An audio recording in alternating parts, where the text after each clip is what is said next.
Crazy clown world, music from another land.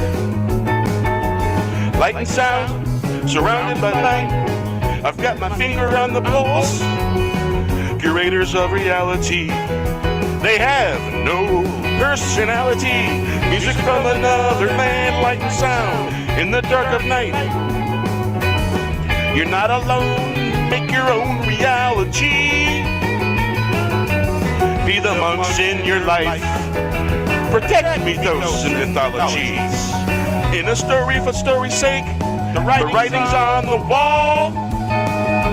The band's playing Crazy Clown World, music from another land. Light and sound, surrounded by light. I've got my finger on the pulse.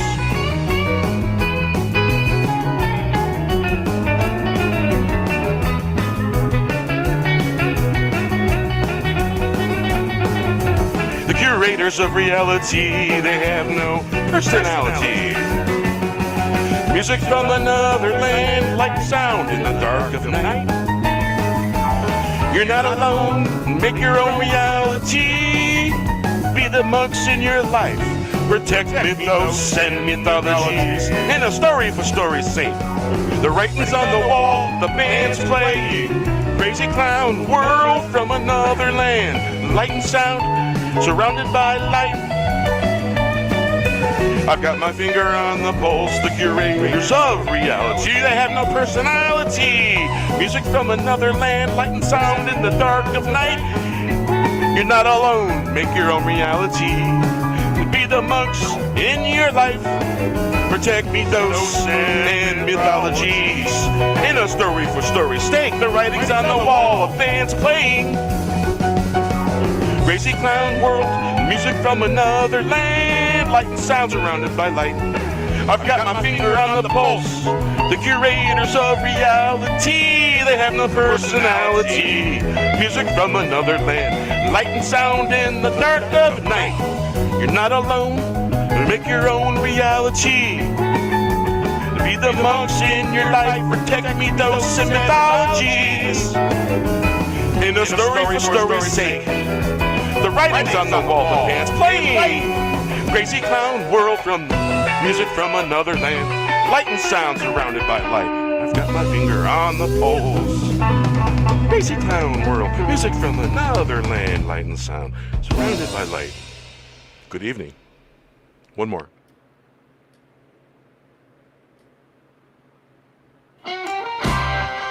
Unicorn family. All right. Movie and a unicorn and popcorn. I saw unicorns and friend. All I had was a grand. Making an Exodus movie show was getting good. I got my popcorn. Hot summer, got to beat, got some heat, can't beat it. Add this to your playlist. Do you understand the music show? Apocalyptic movie show. I got my popcorn 2 degrees. Nothing like watching this movie show. So many to choose from. Got my popcorn, yeah. Hope you got your popcorn too. Living in a apocalyptic movie show. The movie and a unicorn. Movie and a popcorn. Movie and a popcorn. I saw a unicorn and friend. All I had was a grand. Making an Exodus movie show is getting good. Got my popcorn getting really deep. It got some heat, can't beat it. Add this to your list. Do you understand the music from the apocalyptic movie show? I got my popcorn too. 100 degrees, nothing like watching a movie show. So many to choose from. Got my popcorn, yeah. Hope you got your popcorn, yeah. Living in a popcorn movie show. Movie and a unicorn. Movie and a unicorn show. Hey, how you doing? How's everyone doing? Doing great. A little bit of unicorn in San Fran. Now, that unicorn in San Fran, that's based off of my experience in San Francisco in '98.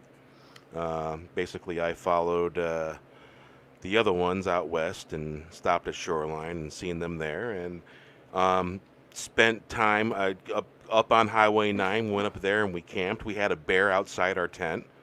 The morning we knew we had a bear out there because the tracks were circling the tent, and went down into Marin and hung out at some of the festivals that were in Marin.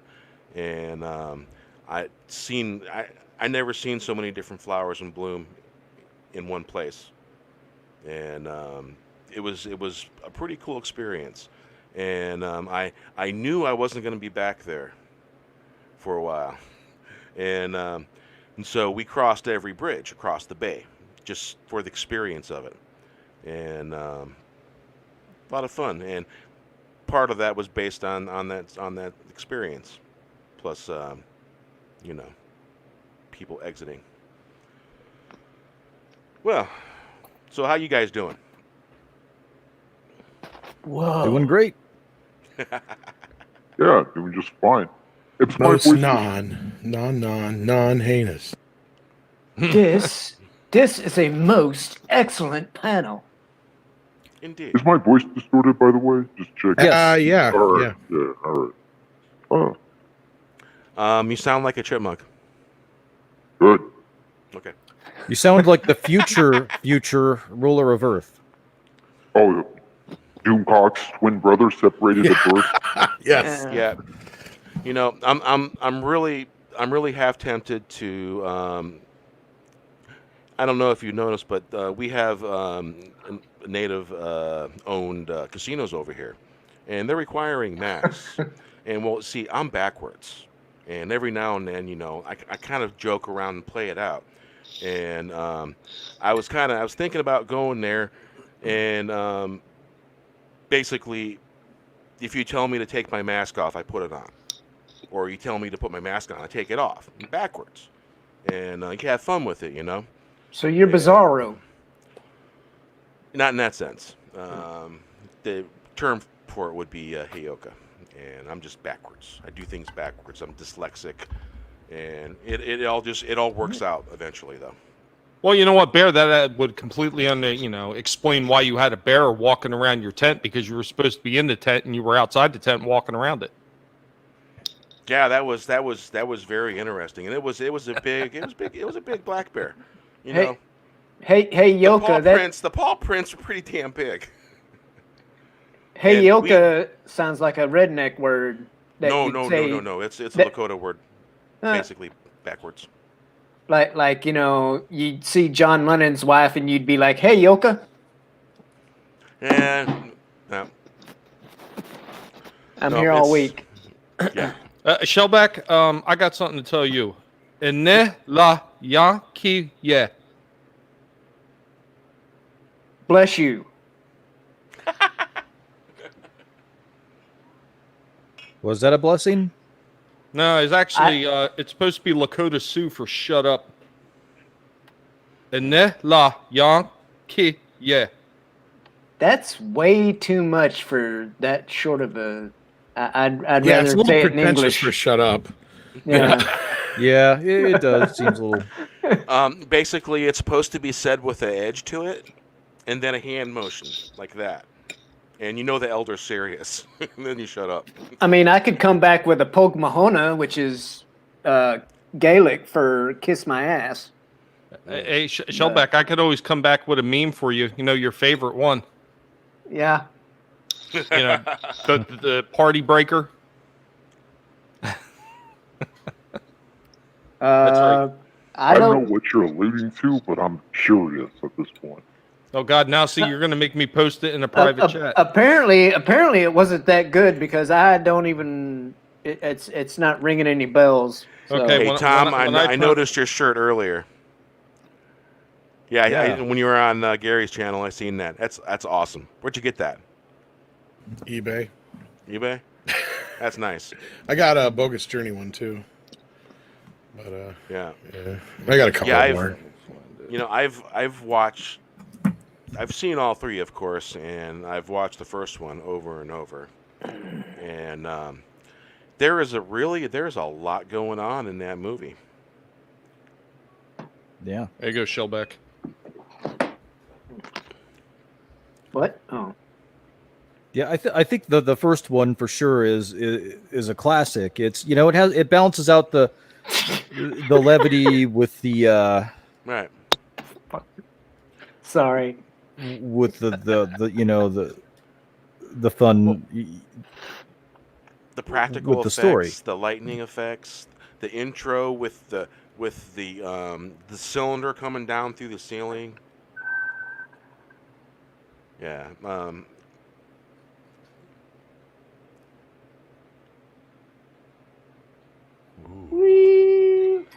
Right. Yikes. I have a few So, yeah. too.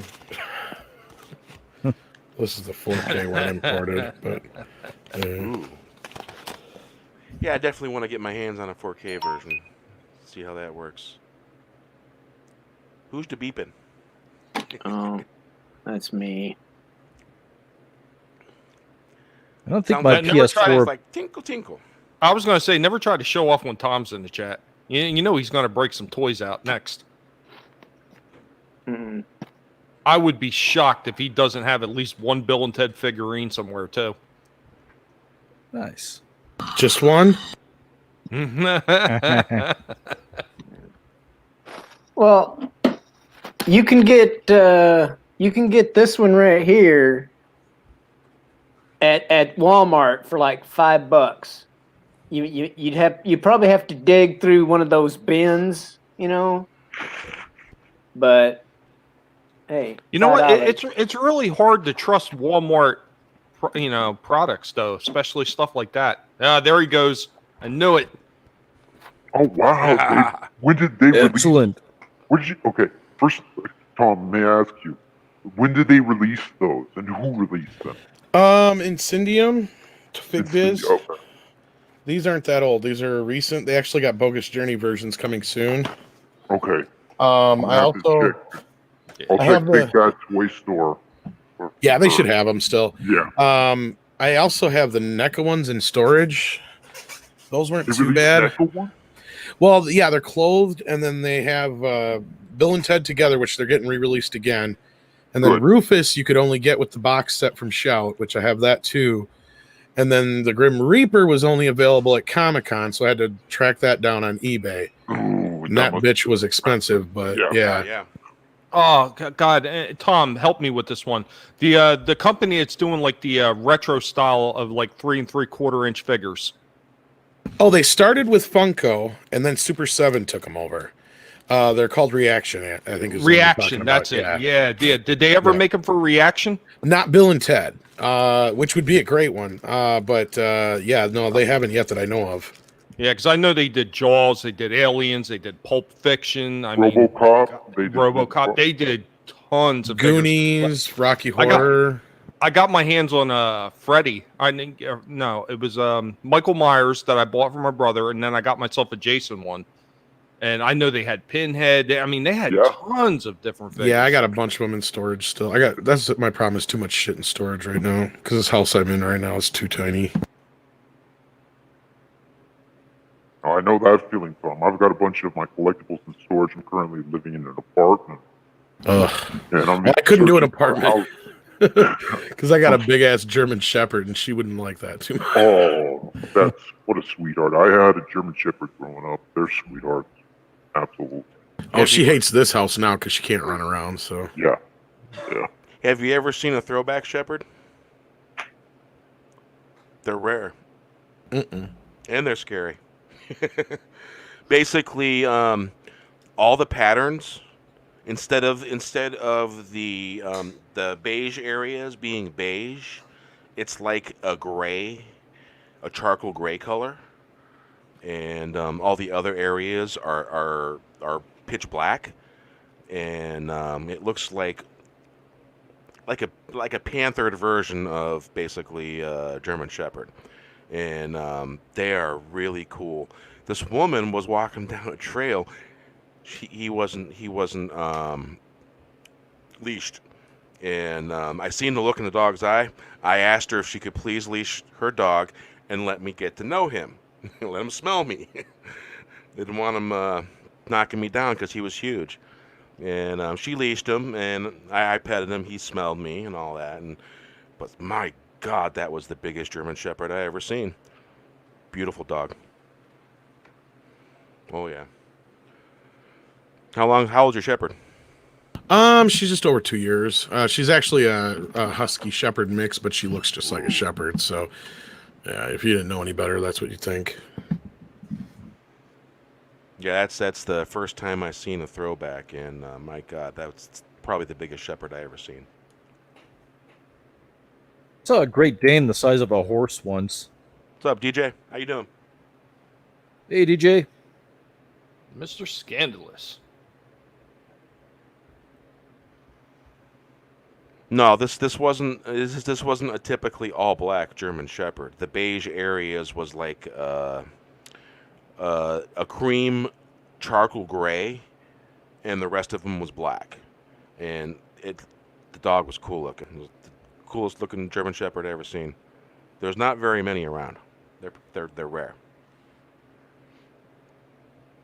Hey Tom, do you recall? Did they have a comic book adaptation for it too? Yeah, DC did one for Excellent Adventure, and I do have. Actually, I might have that one nearby. I can grab that eventually here. But and then they did. Marvel actually did. Was it Marvel or? I think it was Marvel who did Bogus Journey, and then they did a spin-off of Bogus Journey into like a 10 or so issues. And then that was put together into a collection here last year, I think. So, and then they had a few newer ones in the past few years too. That's odd. DC did it because usually Marvel is the one that always jumps over all those movie franchises. I mean, they've done so damn many of them. And the DC one was actually kind of rare because, from my recollection, at least in the U.S. here, you could only get it by sending in stuff to Cheerios. But here's a couple of the newer ones from the past few years. Bill and Ted Go to Hell, Save the Universe. There's another part to this. It's like a trilogy. And then I'd have to go grab my other ones. They're in the other room, but yeah. But yeah, they did quite a few. So they might have a picture of the comic book in this one book I got here.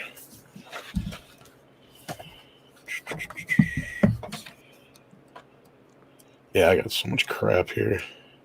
Yeah, I always found it quite amazing that so many of those comic book companies actually picked up on it, and they, in their own way, they actually help promote those franchises. Kind of, yeah. Yeah, here's one of the covers. Not the one for Bogus Journey, but one of the ones that followed it up. Here's one for Excellent Adventures. It was just a running, but as you can see, they're in the Bill and Ted Bogus Journey deal there. Yeah, I was like, I think a 10 or 12 issue series or something like that. How's it going, Death? And they even got all the toys and stuff here. Oh, what? From the early days. Very cool. Yeah, I like this book. It was kind of a cool book purchase. I think you can get this paperback now, too. I'm not sure. So it's basically like a base for all the everything available in Bill and Ted's universe? Well, it was just kind of it's kind of more of a by the year, like this is the stuff that came out around that time. Here's like an alternate version of the poster that was never used. Oh wow. If I can twist it right, there we go. Kind of goofy looking, but I don't know if Drew Struzan. Whoops, you're making me big there. Yeah, it does have a Drew Struzan vibe. I was gonna say I'm gonna look and see. I think it is him. I don't see his name on here. That is cool. But he likes to hide it sometimes if it is him. They're Looking like for the Drew. Little squiggly signature. Yeah, he does like a little Drew somewhere. I'm not seeing it. It doesn't say who did it. That's pretty neat, though. I've never seen that before this book. I've never seen that at all. Yeah. He does. I'm glad they didn't go with it, but yeah.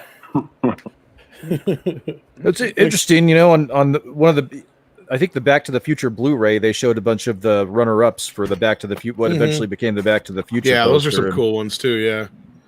Yeah, but I could see, see why they went with what they went with. That was cool. It's so iconic now. It's so hard to imagine. Same thing with Bill and Ted. That image is stuck with us now, as kids growing up with the video store age, seeing that image, you know, like the one you have on your thumb, you know, or the one on my shirt here, you know. Yep. Like, yeah, it's the same thing with Back to the Future. I agree 100%, Wes. Like, you see that image, and it's been parodied so many times too. Both of them have. Yep. I mean, the other drawings were cool, but yeah, they definitely. I can see why that would be the winner for sure. Could I quickly ask what your guys' favorite Drew Sussman poster is?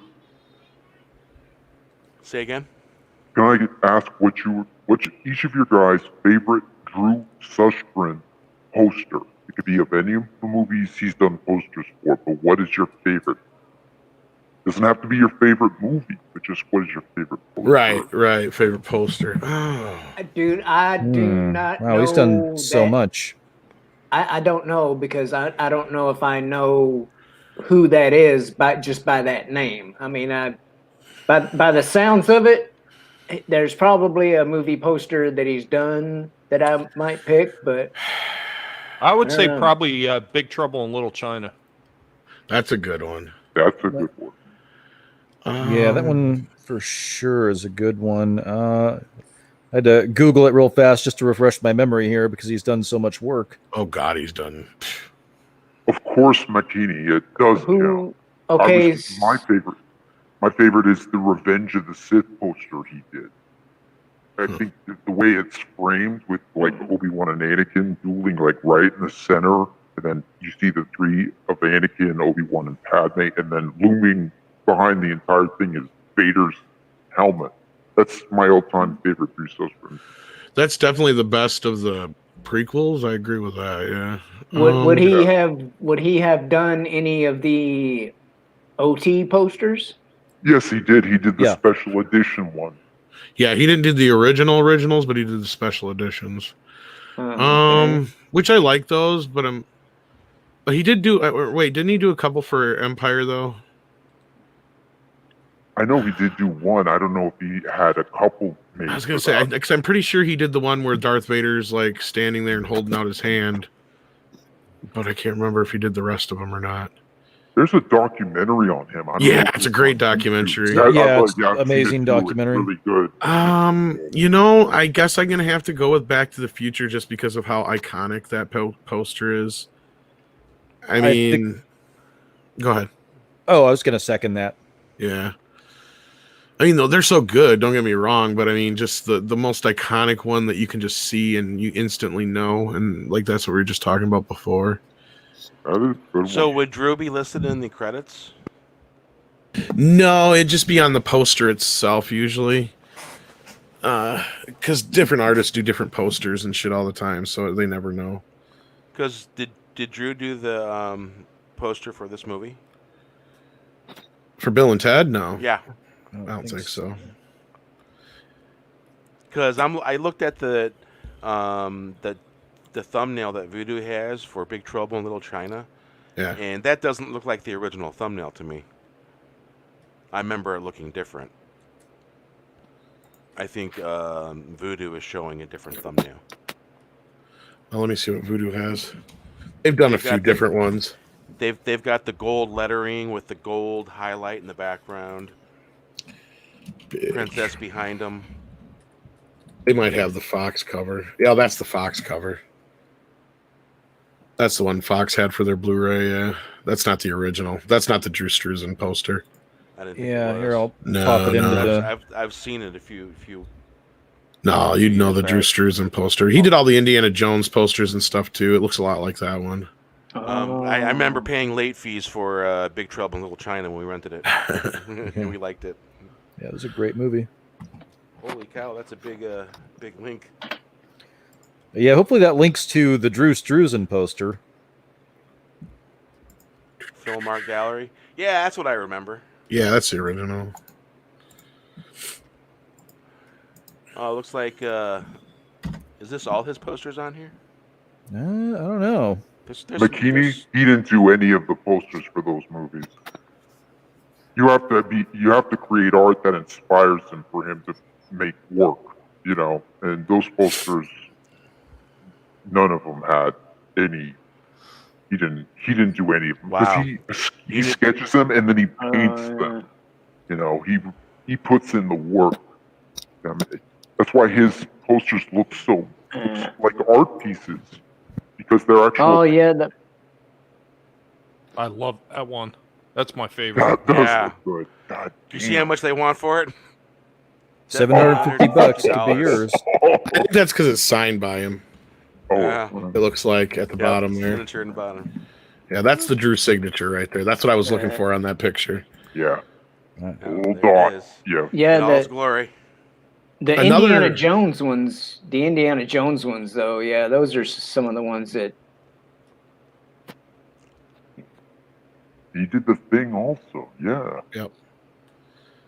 Roger Castell did most of the ones we think of when we think of Star Wars, though.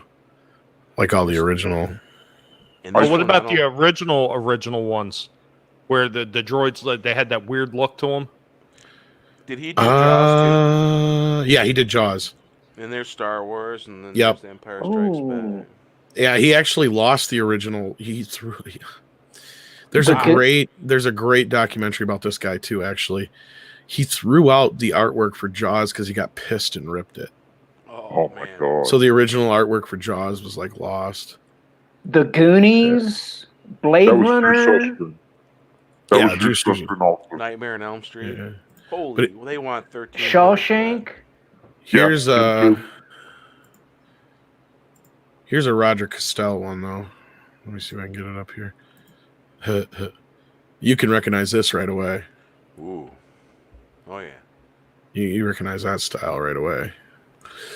Yeah, he did all those original posters. Yeah, Did he use oil pastels or? looks like some. I don't know. I don't really do punch painting, but Because yeah. you know that my YouTube channel logo is oil pastel, Yeah, I wouldn't know. and it's been years since I had an actual pastel set. When I was a kid, I used to use my mom's, and I just mysteriously got a hold of one little aluminum case, and man, pretty nice oil pastel little kit. And that's so I drew my my channel logo, and then I photographed it, and then I spliced it all together and ran it through my the photo program I got to make it pop a little bit. What's up, Tyler Mongo? How you doing?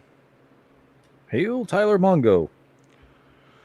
Hail. So yeah, you know, this movie is a very classic example of the artwork. I mean, it's dazzling artwork from the moment they enter scene to showing the before the phone booth becomes the phone booth. It's this cylindrical bronze, gold, shiny object slowly turning. It's beveled like a jewel. It's coming down, and just the artwork and all the effects they were using. It looked really nice.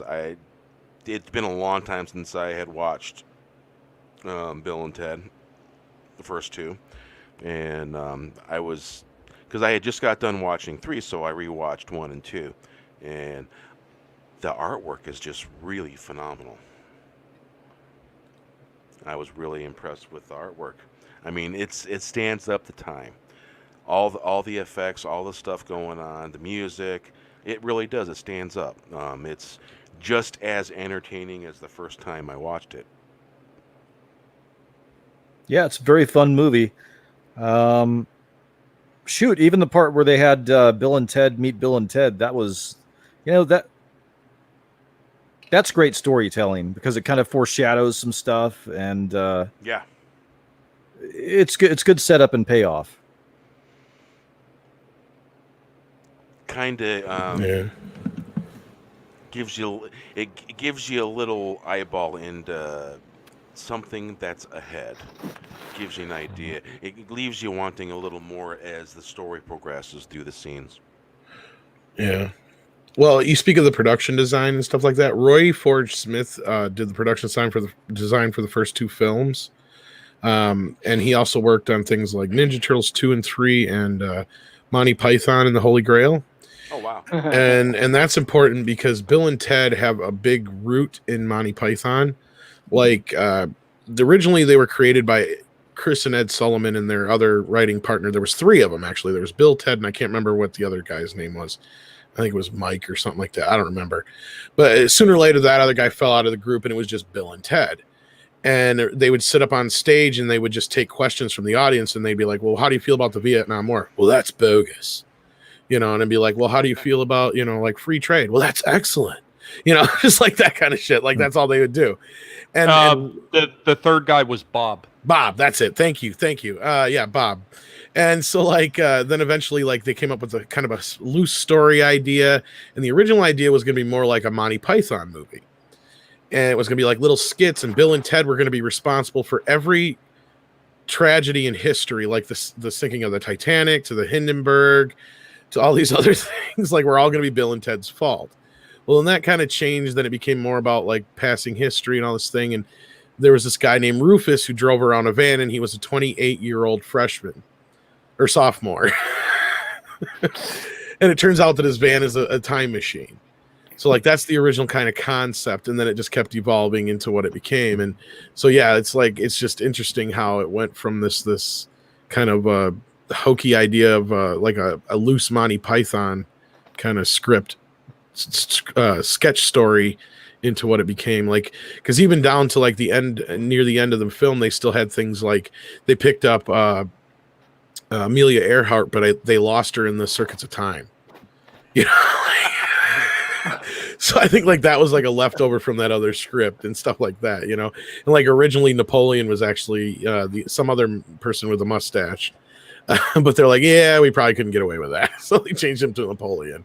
But yeah, that's kind of where this kind of grew from. It was like this kind of idea of this nutty, like, what if Monty Python was an American movie with a couple of teenagers kind of thing from the Valley? And that's kind of where it all just, and then in the second film, they let the production designer go crazy, and he came up with some gonzo shit. And so did they, to go along with it, with the story and stuff. But I mean, we're not talking about that movie here so much, but I mean, the first movie has a bit more straightforward production design compared to the second film, but oh yeah, I mean, it's very memorable. I mean, even the stuff in the future looks great. They filmed in Arizona and not in California, but it looks like San Dimas, I guess, from what they said. So I've never been there, so I couldn't tell you. So either or. So, but yeah, like you were just saying, it's a really great looking film for how little money they spent on it too. I think it only cost like $8 or $10 million for the first one. Wow. It was supposed to be very much in the way of the old Marvel What If comics originally. Sounds like, yeah. They had a budget of $6.5 million. Yeah. And then they resold it back. Okay, because like originally it was produced by Dino De Laurentiis, and his company went under.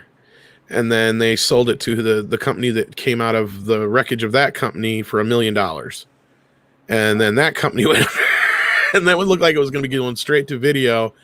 And then Nelson Entertainment picked it up in the United States, and I think Orion did Orion MGM or something like that for video or something. Real, like it was this whole like deal like that came about. Like, so like, and I think it included the sequel. So that's how Orion got the sequel. What would 40 million be in today's money? Because it made 40 million. That'd be more closer to like 100 to 120 million. Because basically what we figured out is they made this newest one for half the budget of the second film, and closer to the budget of the first film. So yeah, like it was real low budget, because they only spent 20 to 25 million on this new one. So, and that's what the second one cost, was 20 million. So that'd be equivalent of 1989's 6.5 million. Pretty close. Like I said, it's in that range. Yeah, I mean, if you do the fuzzy inflation math, yeah. But yeah, overall, like the first movie and the second movie both would have been in that 100 to 100 and some, like $115-20 million range they would have made, because both films made just about the same amount of money. Just that the second film cost so much, and they wanted another one right away, but Keanu Reeves and Alex Winter are like, no, we're good. And I mean, there's a lot of stuff in that second movie. If we ever talk about that, I could get into why it's the way it is. We'll be talking about the next two tomorrow night. Yeah, because there's a whole reason why that movie is the way it is, because nobody really wanted to make it except for the studio. So the writers are just like, all right, we'll do it if we can do whatever the fuck we want. And they felt like they were literally killing their characters, so that's why it kind of got into the script that way, in a way. So it's like there's a lot of like layers to these movies, definitely. All three of them. Yeah. As fucking weird as Bogus Journey is, I seen that in the cinema. I remember I was very young, just taken aback at how beautiful some of the shots in that film are. The cinematography is gorgeous in it, without a doubt. Oh, it wears every single dollar spent in that movie on the screen, definitely. Yeah. And that's something that's definitely lost on a lot of the newer films now, because everything is just done mostly with just CGI. And there is really something lost in translation when they go that route.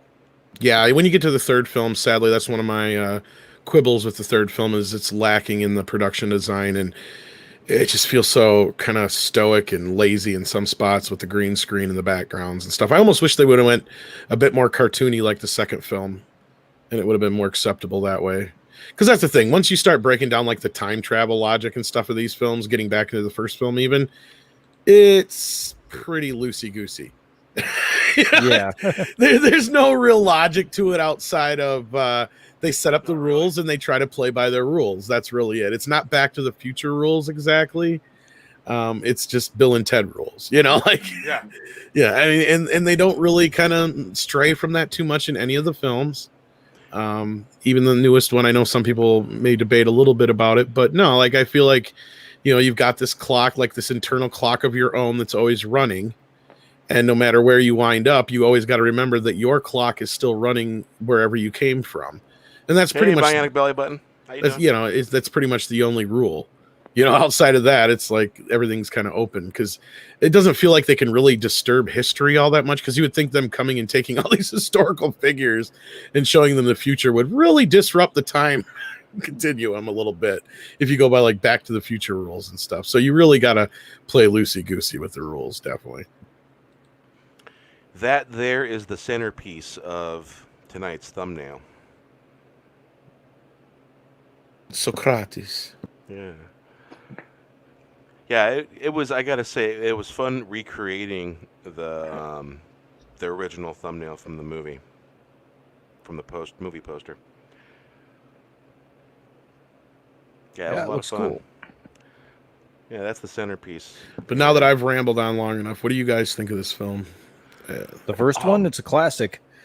Man, I'm telling you, I've watched it 3 times now since I knew I was gonna do a live stream with it, and it's amazing, It's one of those classics that will definitely stand up to time. The special effects, the practical effects they use, beautiful. The guitars they used. There was you got the Fender, you got the Stratocaster, you got the Marshall stacks they're playing on, you got the Rickenbacker guitar. Pretty amazing. I look at it as just being exactly what it probably should have been. It was good action comedy adventure. Absolutely. I mean, it had a little bit of everything in it, and it hit all the right buttons, and it kept you entertained. And that's what the movies actually did back then. They kept you entertained, and it was a fun movie to watch, and it's a fun movie to rewatch. I mean, that's one of the joys about a lot of these older films and the way they were done. They were done in a way that made you want to go and rewatch them again, even after years of not seeing it. You like, maybe you've seen that poster somewhere, or somebody might have mentioned it, or maybe somebody just quoted a line like, "Excellent, dude," and you're like, "Man, I haven't seen that in forever. I want to go back and I want to dig that back out and watch that again." I mean, how many of these newer movies can you say that? I mean, you get that same nostalgic trip where you want to go and see it again. I think that's one of the things that, like, movies like this and so many others that came out around the 80s and everything, like Big Trouble in Little China. DC Cab is one of my my little secret favorites that I love. Not too many people really show much love for that movie, but that's another one. I love to go back to those movies. They're always enjoyable, and I never get bored of them. Yeah, I mean, the special effects are decent for the time, but I mean, if you share this picture I got here, things start to show up in 4K. You can tell those are totally dolls. Oh, I never noticed. Yeah, I didn't notice until the 4K version either, but that's all right. You know, Those are dolls. yeah, there's just little dolls in there. I know it's kind of hard to see from this, like it's whatever, but yeah, I can see it. yeah, The they're one like on the little, right looks like the one on the right looks like Adam Driver. a little bit, does. a little bit. Kill the past. Whoa. But no, like I mean, yeah, I mean it's a charming film. I agree. Who's your favorite character besides Bill and Ted, guys? It's got to be Death. Rufus. Rufus. Oh yeah, for sure, Rufus. In the first film, Rufus, yeah. Billy the Kid was pretty funny. Napoleon was pretty funny. Yeah. You ditched what- Napoleon? Well, what about Socrates? Oh yeah, and so Yeah. great. They're all funny. Sunders- That's part of the genius of the movie is the A-B story in the way that the historical figures are a fish out of water in modern San Dimas, but Bill and Ted are still going back and getting the historical figures. And they're a fish out of water there, yeah. Oh, and they were trying to pick up on them girls in the mall. Yep. What is Oh, let's not forget the. Wait till you meet the princesses, dude. Oh, yep. Who?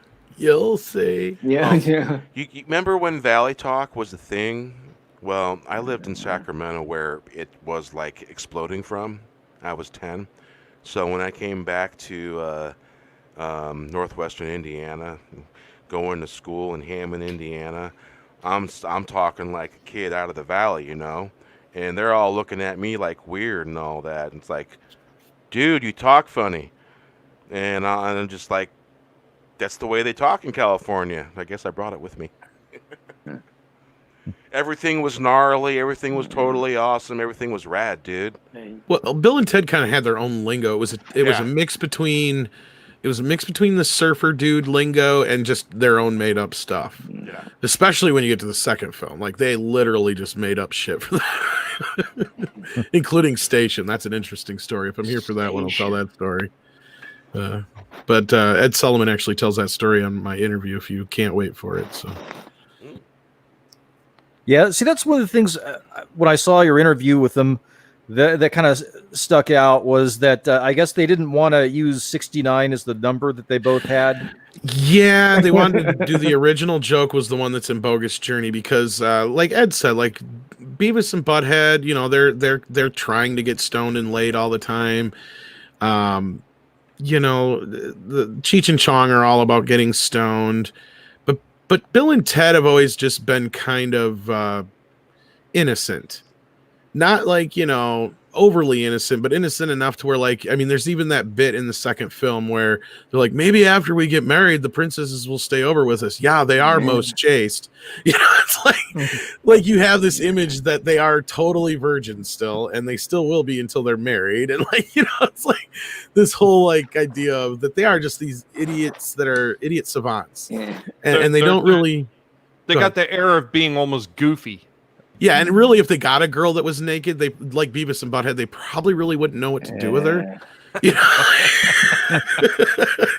I was gonna say it reminds you of Beavis and Butthead, you know, and you know that's like they talk about stuff, but like when it actually happens, they just sit there with with their mouths open, you know, not doing anything. Or Yeah. maybe they just wind up going like full Cartman. Yeah, just stick it in there and pee. But yeah, he said that the boys came up with that joke as well as the FAG joke, and but he said I take full responsibility because we doubled down on it in Bogus Journey, of course.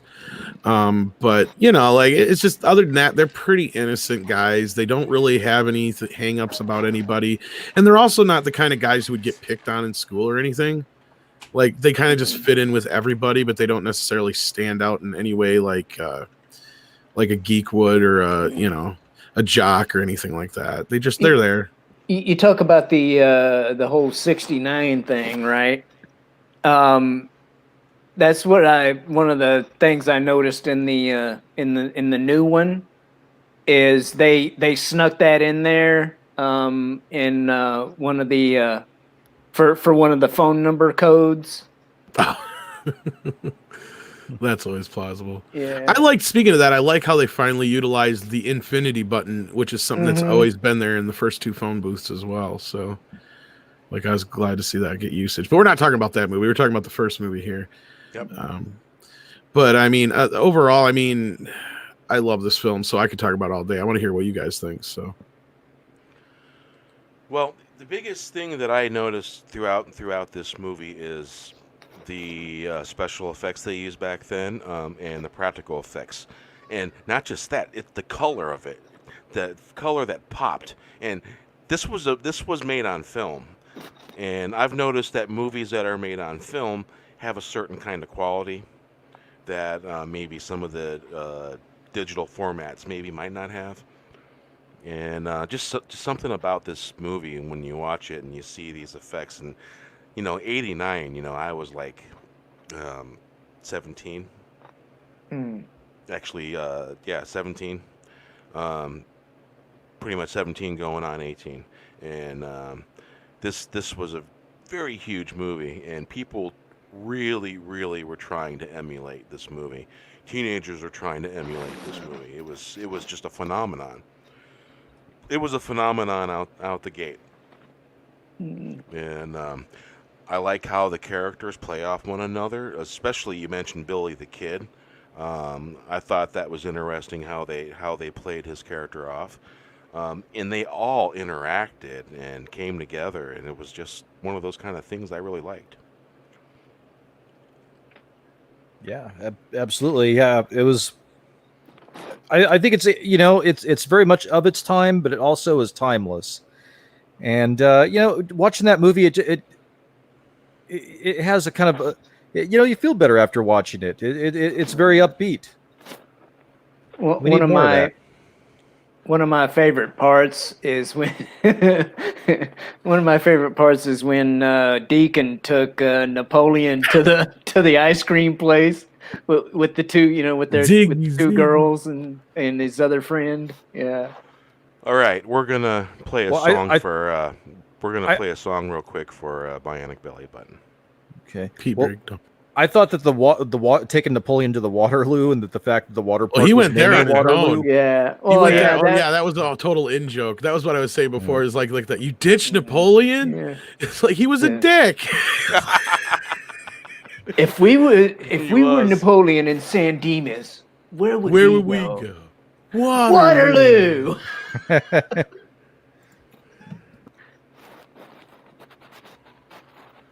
Yeah, that Napoleon part, man, had me cracking up. That Napoleon character in general, a lot of giggles from that one. And the kid was kind of right. It was a little bit of a dick. All right, let's play this song. This is called "Pearl in the Moonlight." Might help if I have the volume up. Whoop. Did you share sound? Yeah, I did. Everyone hear that? Yep. Yeah.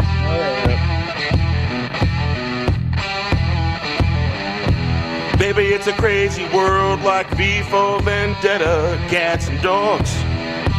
Time to wake up, no more fake, opaque, remake B-movies.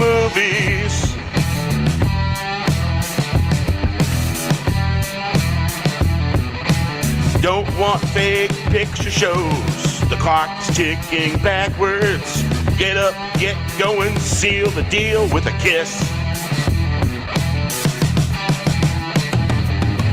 Wish it was a popcorn world, a pearl in the moonlight. Turn, turn, turn in a twirl, sing it away. Can you see the trees for the forest? Wish it was popcorn world. Go looking for a time. Others looking for the man in the moon. Get the man on the moon. Bet the man likes popcorn.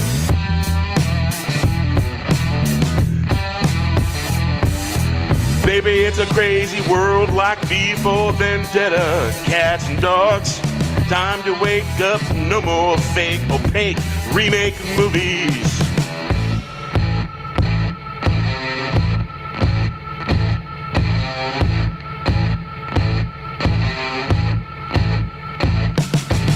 Don't want fake picture shows. The clock is ticking backwards. Give it up, get going, seal the deal with a kiss. Wish it was a popcorn whirl, whirl in the moonlight. Turn in a twirl, singing away. Can you see the trees for the forest? Wish it was a popcorn world. Go looking for a time. Others looking for the man in the moon. Get the man on the moon. Bet the man on the moon likes popcorn too. Baby, it's a crazy world like V for Vendetta, cats and dogs. Time to wake up, no more fake opaque remake movies. Don't want a fake picture show, the clock's ticking backwards. Get up, get going, seal the deal with a kiss. Wish it was a popcorn world, a pearl in the moonlight. Turn in a twirl. Can you see the forest for the trees?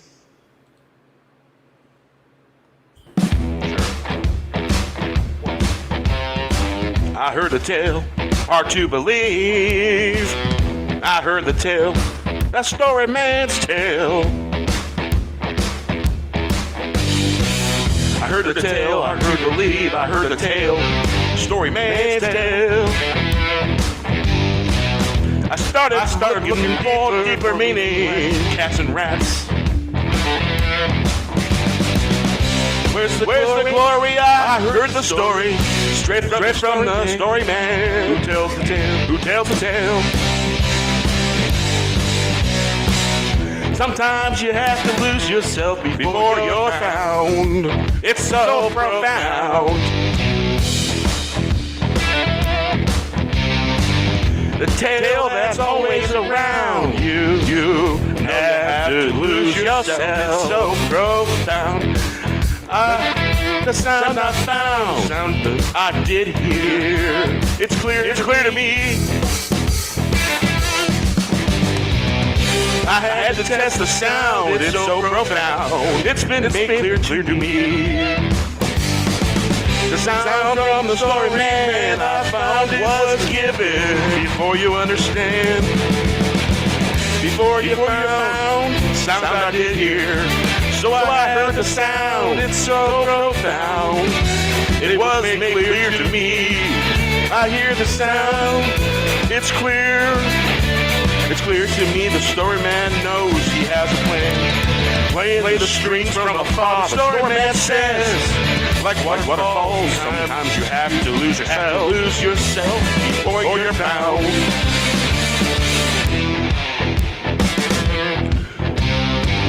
Where's the glory? I heard a story straight from the story man who tells the tale.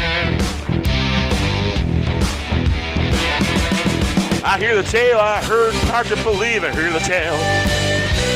Where's the glory? I heard the story straight from the story man who tells the tale. Sometimes you have to lose yourself before you're found. It's so profound.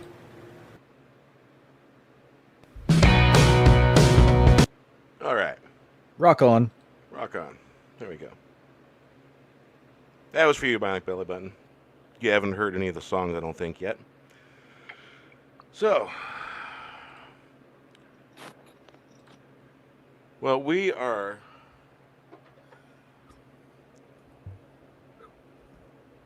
they're basically meeting Rufus for the first time, where the phone booth pops out of the sky, and the sky opens up, and a little bit of thunder and a little bit of lightning, and down comes the phone booth, and Rufus introduced himself. And actually, Bill and Ted introduce Rufus to themselves.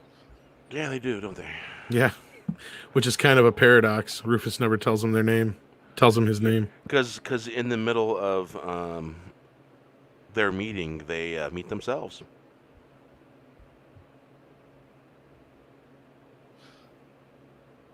Which I thought was pretty funny. It's funny when you find yourself talking to yourself and telling yourself what's going to happen, and definitely listen to Rufus. Wasn't that how it happened? Yep. Listen to Rufus. That's how they find out his name. Yeah. Listen to this dude, Rufus. He knows what he's talking about. What I was going to say, what I actually like the most about it is I just like their interactions with people from the past when they went to go meet them. Like, when they went to go meet Beethoven, or when they went to meet, obviously, Socrates, I already mentioned him. Abraham Lincoln, Genghis Khan, when they were going back in time to meet all these different personalities from all these different periods of time, that is actually one of the things that I think I enjoyed the most about it. Like, I mean, how would you act if you went back in time and you met these people? I mean, seriously, their interactions were they were hilarious. My camera's doing something really weird. I seem to remember being especially hilarious. Hey, Mr. Genghis Khan, you want a Twinkie? Yeah. He loves Twinkies for their excellent sugar rush. I think I'm having technical problems with my camera. Look up Socrates. It's under Socrates. Oh, yeah. The knowledge and knowing that you know nothing. That's us, dude.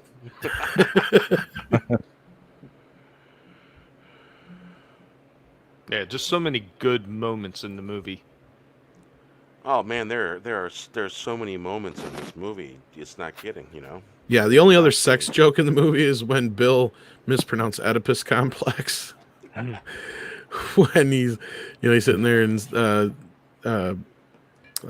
Freud's got Ted on the sofa and he figures him out and he's like, Bill? And he's like, no, I just got a minor Oedipal complex.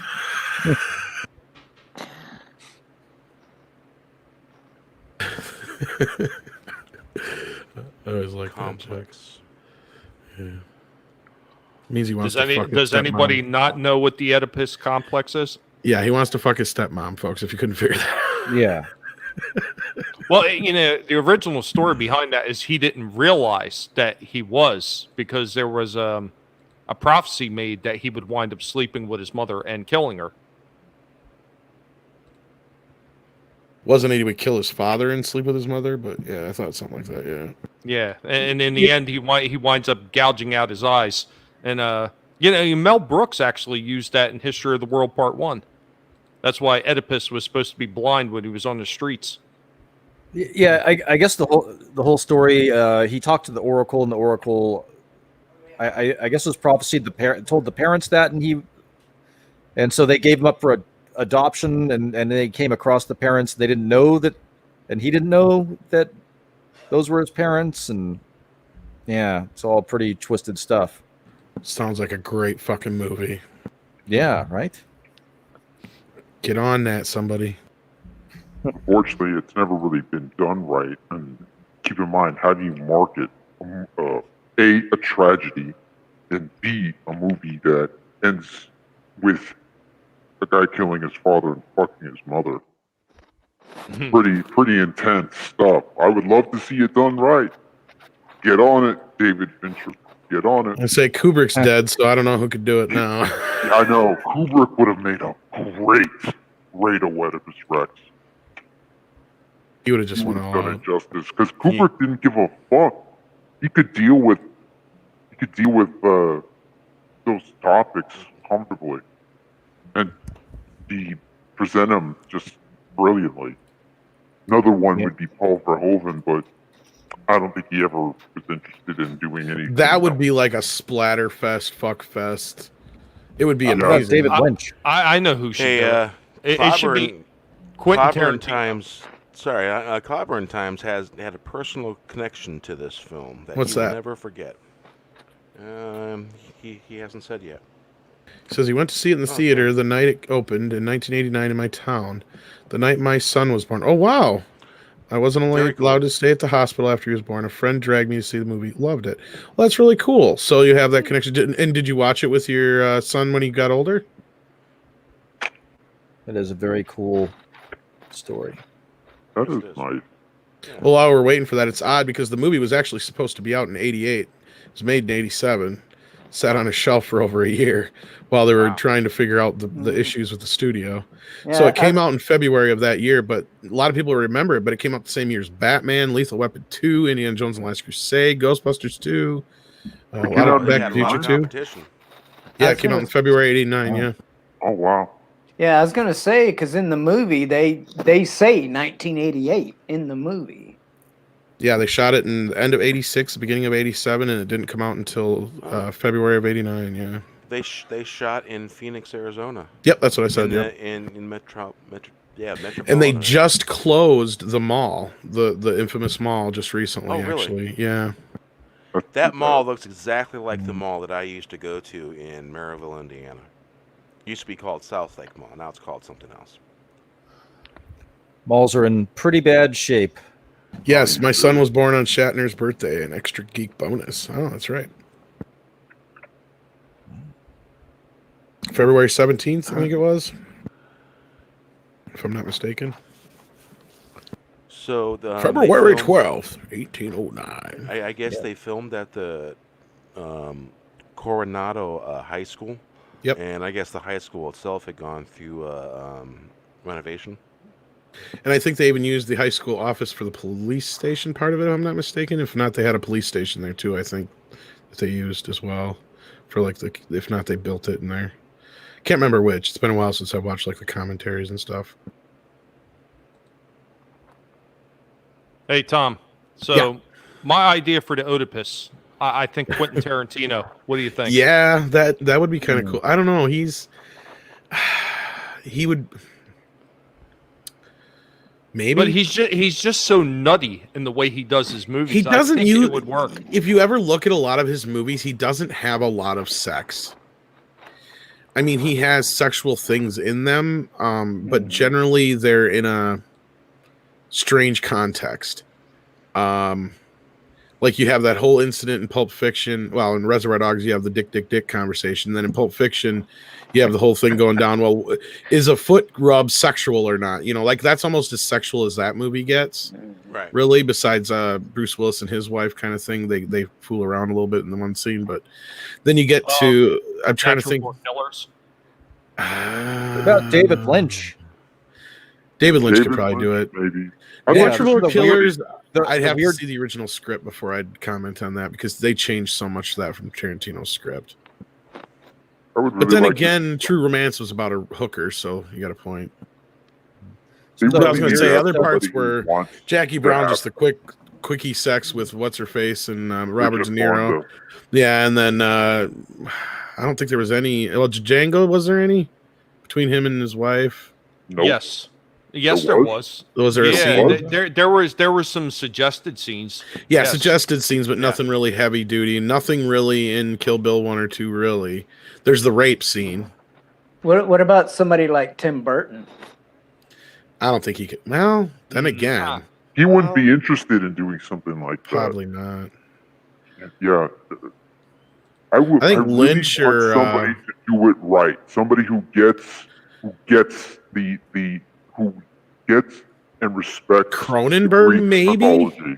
oh yeah. Well, If there'd you be could a lot hold him back from the body crap a little bit, I mean, he might be able to do something a little out there. Otherwise, my only what's his face is not is Terry Gilliam still alive, or did he die? I think he Still died. alive. Which one just died not too long ago? Tony Scott. No, that was years ago. No, I was talking about one of the Monty Python guys. Oh, But Gilliam, he's the one who did Brazil and shit, right? right. Yeah. Yeah, he might be able to do something like that. Handle it with a little of humor and Yeah, Gilliam's still alive. yeah, okay. Terry Jones just died. That's right. I couldn't remember which one did. Yeah. Yeah, Brazil's a great movie. I love that movie. Yeah, he was born a year after my dad. You need somebody with an oddball kind of nature to him, and unfortunately, like Kubrick was the perfect. Like instead of Eyes Wide Shut, that should have been his last movie. Like that would have been amazing if he did Yeah. like an Oedipus movie last. That would have been amazing. Yeah. Boy, we could do a conspiracy episode on Kubrick. Oh God. Yes. yes. Yes. Yes. Yeah. Yes. I would love that. Yeah. As long as I Well- get to talk about Clockwork Orange for about a half hour to 40 minutes. Oh, we That's got it. Between that and Doctor Strangelove are like my two favorite films of his. Who did Dr. Strangelove's great. who did Caligula? Oh, who was that? Oh man. Yeah, that was a pretty twisted movie. Has three directors. Yeah, it has like Actually. 3 directors. And I think Tinto Bob Brass, Giancarlo You Louis. talking about the Bob 1979 Gucci. version? Yeah, it looks like that's the one I know with of. the one with Malcolm McDowell. Yeah. Yeah. Yeah, it had 3 different directors, it looks like. This one says Tinto Brass. We think of He was probably the main. He's credited as principal photographer. And then you got additional scenes by these other 2 guys. It's hard to say. There's probably a story for that. right. Good movie. Damn good movie. That's for sure. Of course, I like Malcolm McDowell in anything, you know. Yeah, he's great. I like. He him even in that made me one like TV show. Halloween. Remember What that, about, that funny lawyer show? What about John Milius? Milius, he's like half like. Didn't he He's have like more a of a writer. stroke and shit? Well, he's a great director, but I thought he had to like kind of half-ass retire because he had like a stroke or something. No, Something like that. maybe. Yeah. Did you see the Milius documentary? No, I haven't, but I wanted to check it out. Yeah, I think Andres told me a couple times too. Because I mean, he had a lot of suggested stuff in the original Conan the Barbarian with Arnold Schwarzenegger. So Oh yeah. My yeah, favorite movie. Tough one. Maybe When I was a Coppola. kid. But Coppola's about half dead too anymore. I mean, of course, it'll be interesting to see what he does with Godfather 3 here with that recut. You know, Did when you I guys was hear a about kid. that? Oh no, I have not heard about that. Yeah, he's recutting Godfather 3 and re-releasing it this December as Godfather Coda: The Death of Michael Corleone. Really. I wonder if Lot they'll of- use lot some of- alternate footage and include that in the new cut. Because what's the point of cutting, giving us the new cut if he's not going to intentionally kind of art the movie? Yeah, it's supposed to have a brand new beginning, brand new ending, and a bunch of alternate scenes, cutting a bunch of shit out. Yes. I'd imagine there's. Well, here's the thing: like the version we've had on video is actually an extended version and changed from what was in the original theatrical cut anyway. So the original cut was actually probably worse. I've never seen the original cut, so I couldn't tell you. And then yeah, so it'll be interesting to see what he does with this. Yeah, I'm sure there's a lot of extra stuff. I've heard about Rocky 4 getting a director's cut. Yeah, that's gonna be awesome too. The only thing I was down on is like, why cut out the robot? Leave it in. Yeah.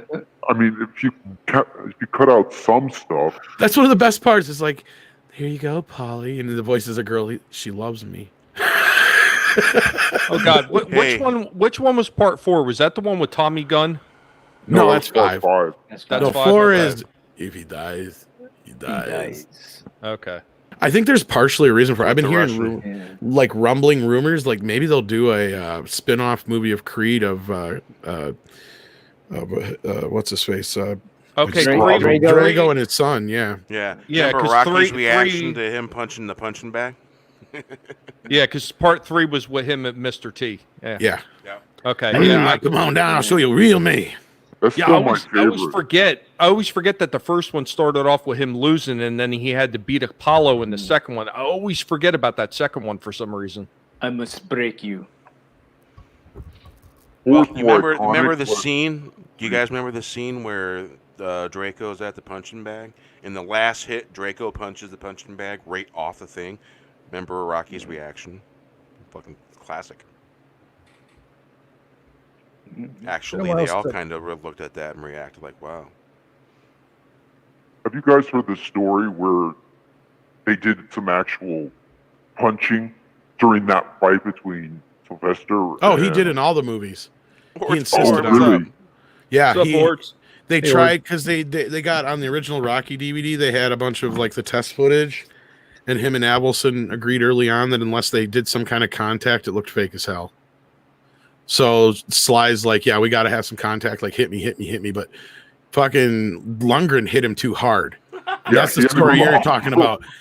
Yeah. So when Like, he, Lundgren when he hauled shook off his and hit head, that him. was real. Probably, knowing Sly, he used the real take. I'm sure of it. Like, here's another one. Here's with Sly. This is what he does, and that's why I'm sure he did. You know, in the movie Rambo, the first one, First Blood, when he falls down that tree and you hear crack and he goes, ah! That's him breaking his fucking rib. That's not a sound effect. Yep. He broke his fucking rib, and he's like, use it.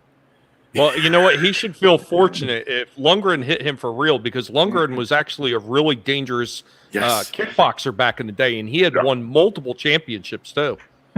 Well, he was legit. He was legitimate badass. He said he told him to lay off a little bit, and so the next round or whatever, Lundgren came in and just pummeled him, or something like that. He had like a bruised heart or something like that. Yeah. Oh, that's where he hit him in the chest. That's right. Yeah. Wow. Yeah, they fucked him up pretty good. Hey, yo, yeah, nothing stuff that's there. a wrap, yo. And you got to think about that for a minute. Rocky IV was Stallone at his yokest. Like, he was huge in that fucking movie. Like, the next movie after that, I think he did was Rambo 3. And that was where he was at his ultimate biggest. So it's like, Jesus, that dude is, and he got hit that hard and that hurt. Oh, man, you're right. Lundgren had to have a hell of a hit. Mm-hmm. Now, Lundgren probably had a good foot on him, didn't he? Almost in height. Yeah. Oh, No. Yep. huge, tall. I was watching The Expendables, listening to the audio commentary of Sly Stallone, and people, you know how you always big up like Jet Li as like a martial art badass, and people have asked him if Jet Li fought Dolph, who would win. Sylvester straight out Dolph. You know, they don't he's like, they don't understand how freakishly athletic and strong and big Dolph is. He would throw Jet Li, you know, into a wall and it'd be over. Oh yeah. Well, did you see how big Stallone was for Expendables 3? Oh yeah, he's pretty big, but I mean, he's wasn't kind of like as- Maury's got like I wouldn't call it the same kind of muscle tone that he had back in the day, though. No. I was really impressed with how big he got for that movie. I'm just Oh, like, yeah. wow. Because he was what, over 50 at that point? Oh fuck yeah, I can't take nothing Over away from him. 60. Even how he looked in the last couple of Creed movies, and he's supposed to be playing the old version of Rocky. Yeah, he's in his 70s now. God. So Wow. Sylvester Stallone is 5'10" and Dolph is 6'5". Damn near a foot, yeah. Yep. Damn near foot. Jeez. Yeah, I Stallone isn't even 5'10". He's more like probably like 5'9". He was or dating less. Brigitte Wilson, Nielsen or whatever her name is. She was like a They foot were taller than married. him. They were married for a little bit. Yeah. I know for they a have a- moment. Don't they have a kid? They might. Wasn't that who was Sage's kid? Hmm. Or who was Sage's parents? I don't remember. Who mom? Wait, was he dating Melanie Griffith too? Oh, he dated a lot of women. Yeah. A lot of women. Of course, you know, like there's a reason. Like Brigitte Nielsen's the reason why Eddie Murphy and Sylvester Stallone don't get along. You know that? Why? No. He accused Eddie Murphy of trying to fuck her on the set of Beverly Hills Cop 2. Yeah, Mickey. Question is, Mackety. was he? Dude, I Yeah. mean, I she don't was think freaking, she was hot as hell in that movie, so. I think his answer to that was like, shit, I like him crazy, but I don't like him that crazy. Yeah, you know, McEnany brings up that point too, and that's got to be one of the funniest pairings that she ever wound up with is Flava Flav. Flavor Flav! Yeah, that was a little weird. She was probably pissed that Eddie wouldn't fuck her, and she went and told Sly that he tried to fuck her, knowing her, because she's a nut bar. Yeah.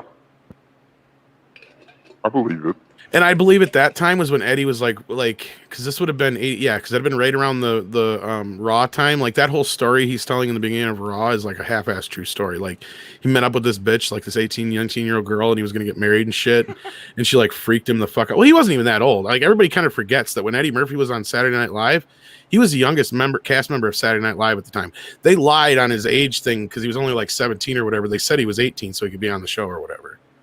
But he was actually 17 for like 2 months or whatever when he first started on the show or whatever it was. Yeah, he was young as fuck. Like when he did Eddie Murphy Delirious, he's only like 21.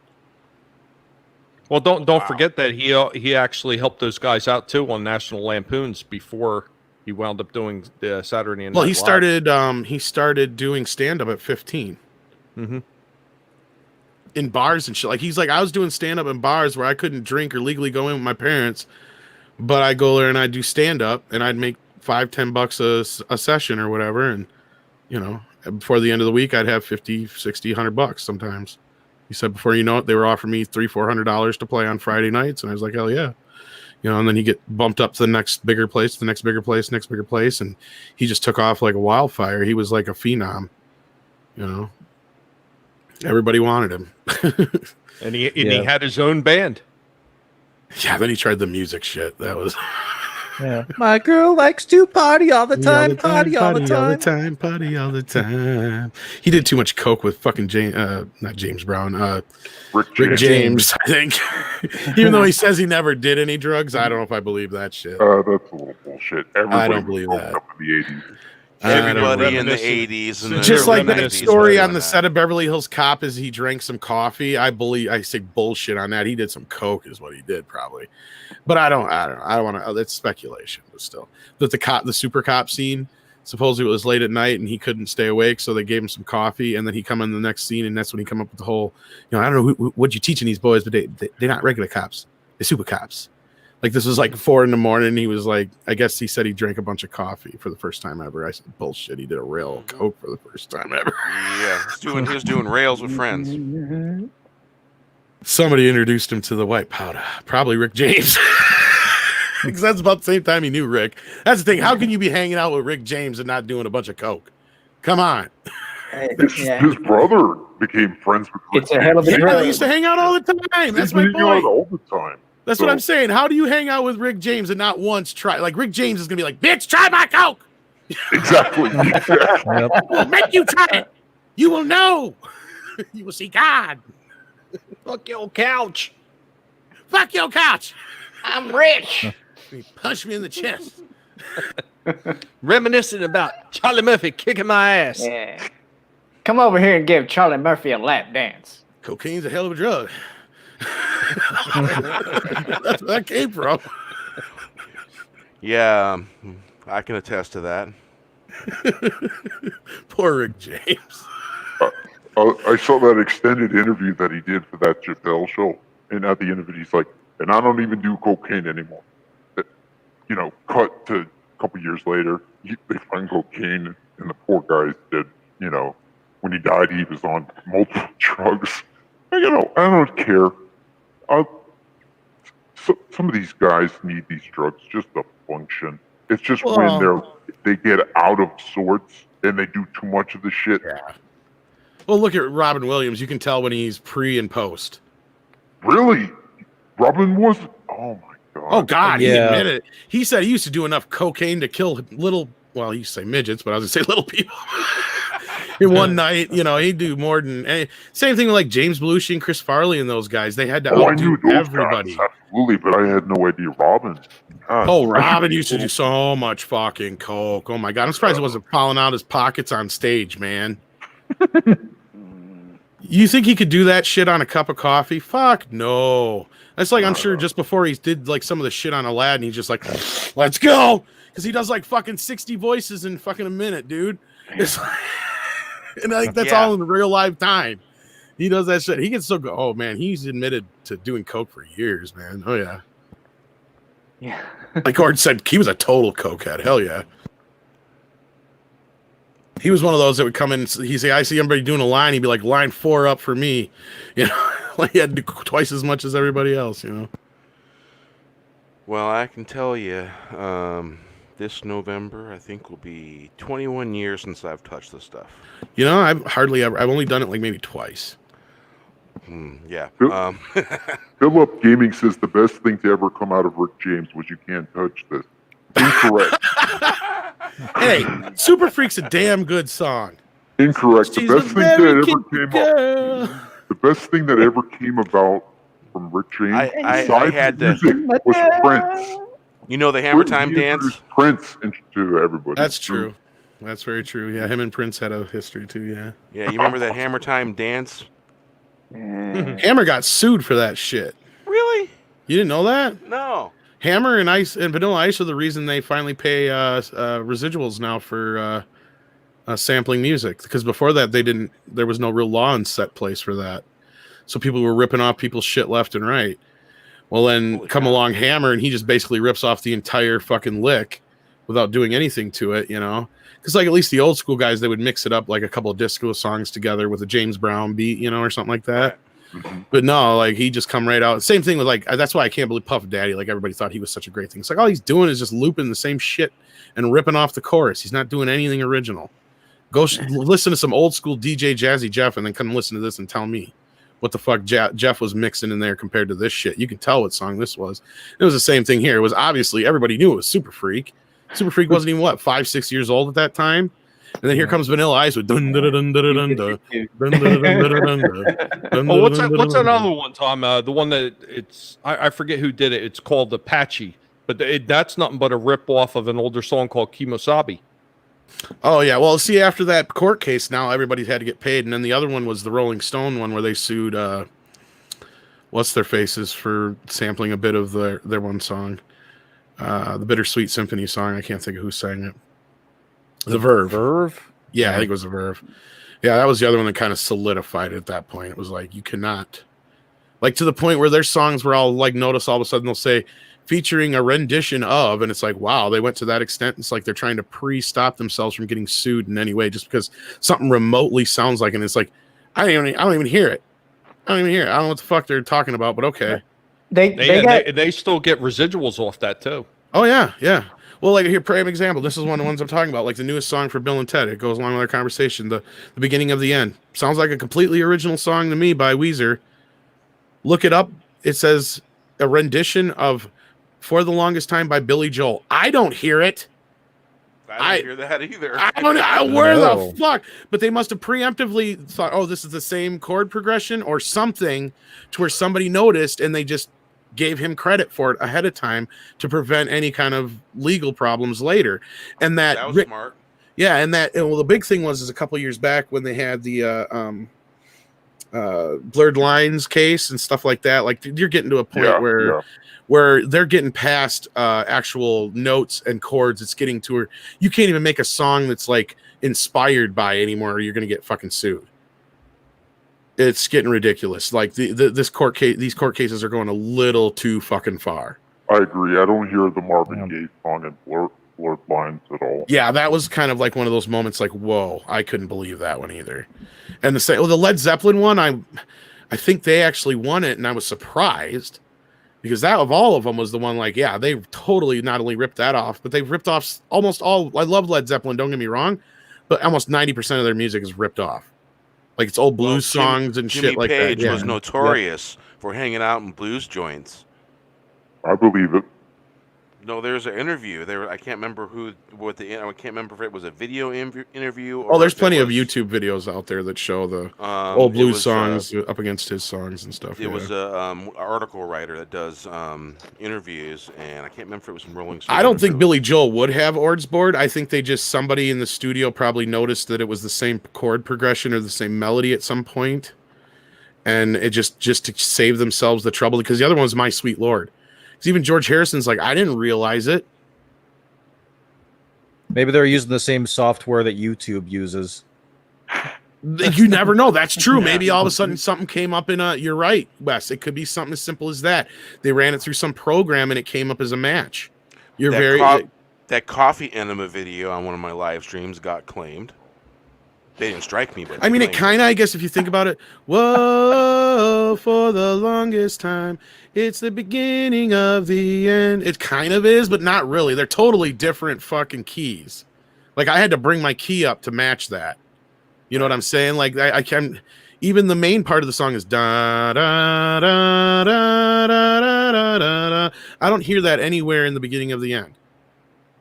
Anywhere. So I don't know where it's coming from, but yeah, like you'll hear that all the time. And the same thing with, like I said, with George Harrison, because he got sued for My Sweet Lord for sounding too much like She's So Fine. Or He's So Tom, Fine, or whatever. One of the companies actually hit me when I did my Teenage Mutant Ninja Turtles toy review. Yeah. And I actually had piano music played I played piano music for the Teenage Mutant Ninja Turtles song, and I did it in a different version. So it wasn't the same as the original. And they still came after me for it, saying, oh, well, this is close enough to what was on the cartoon, so we're going to go ahead and claim it. And I had to fight with them to get them to remove it. They considered it a cover? Yeah, Did you do it in like a different key? Yeah, it was a different key. And Yeah. it didn't end the same. You know, there was enough differences in there that it shouldn't have even been an issue. But well, the problem is we're stuck at a point with YouTube where we have nobody on our side. Right. You know, it's not like we can really, who are we going to argue with? And they're going to side with the corporations every time. So unless you really like push it, they're not going to do anything. Like I've had to go around and email like Warner Brothers directly and shit sometimes to get something done. And I don't even get, you know, even with some of the pull I got, which isn't much, I don't even get that much done. You know, like Andre can do a few things, but even that we're pretty limited on. Like, you know, the one time we actually got anything really, really done quickly was the time we got pulled down when he was talking about Captain Marvel. And yeah, he sent off a pretty nasty letter to the company that pulled it down. So yeah, he wasn't fucking around. I mean, I can't talk too much about it, but a lot of people got messed with over Captain Marvel. Yeah, we were fine for like the first 45 minutes, and as soon as he started talking about things he didn't like about the movie, we got yanked down. We weren't showing any pictures, nothing. Wow, that's harsh. And it was some Estonia advertising firm or some shit. And Estonia, not in as in like California, but like whatever fucking country it was, I can't remember. Wasn't that Estonia the Last in of the Us? Soviet bloc, right? Yeah, it was somewhere over there. Yeah, what was that? Wasn't that the same? It sounds like the same company that The Last of Us Part 2 farmed out for their copyright claim. It was a similar kind of thing. We think we can't prove anything, but we did trace that this company had done some legal work for Disney. Yep. And it was kind of the same thing with like that Darth Vader trailer, to where it was Warner Music that went after him, but Warner Music handles all of Disney's music now. So it's kind of like, well, how does this work out then? Who's really doing what for whom here? Because there's really only three major music companies left in America: Sony, Yeah. Universal, and Warner Brothers, Yeah. and they control everything. Night, Bionic Belly Button. good Night, night. night, nee, nee, nee, nee, nee, nee, nee, nee, nee, nee, night. That was I tried actually in tune. Oh, okay, McKinney. That sounds all right. That's because I didn't sing the nee nee nee part, so that's why it was in tune.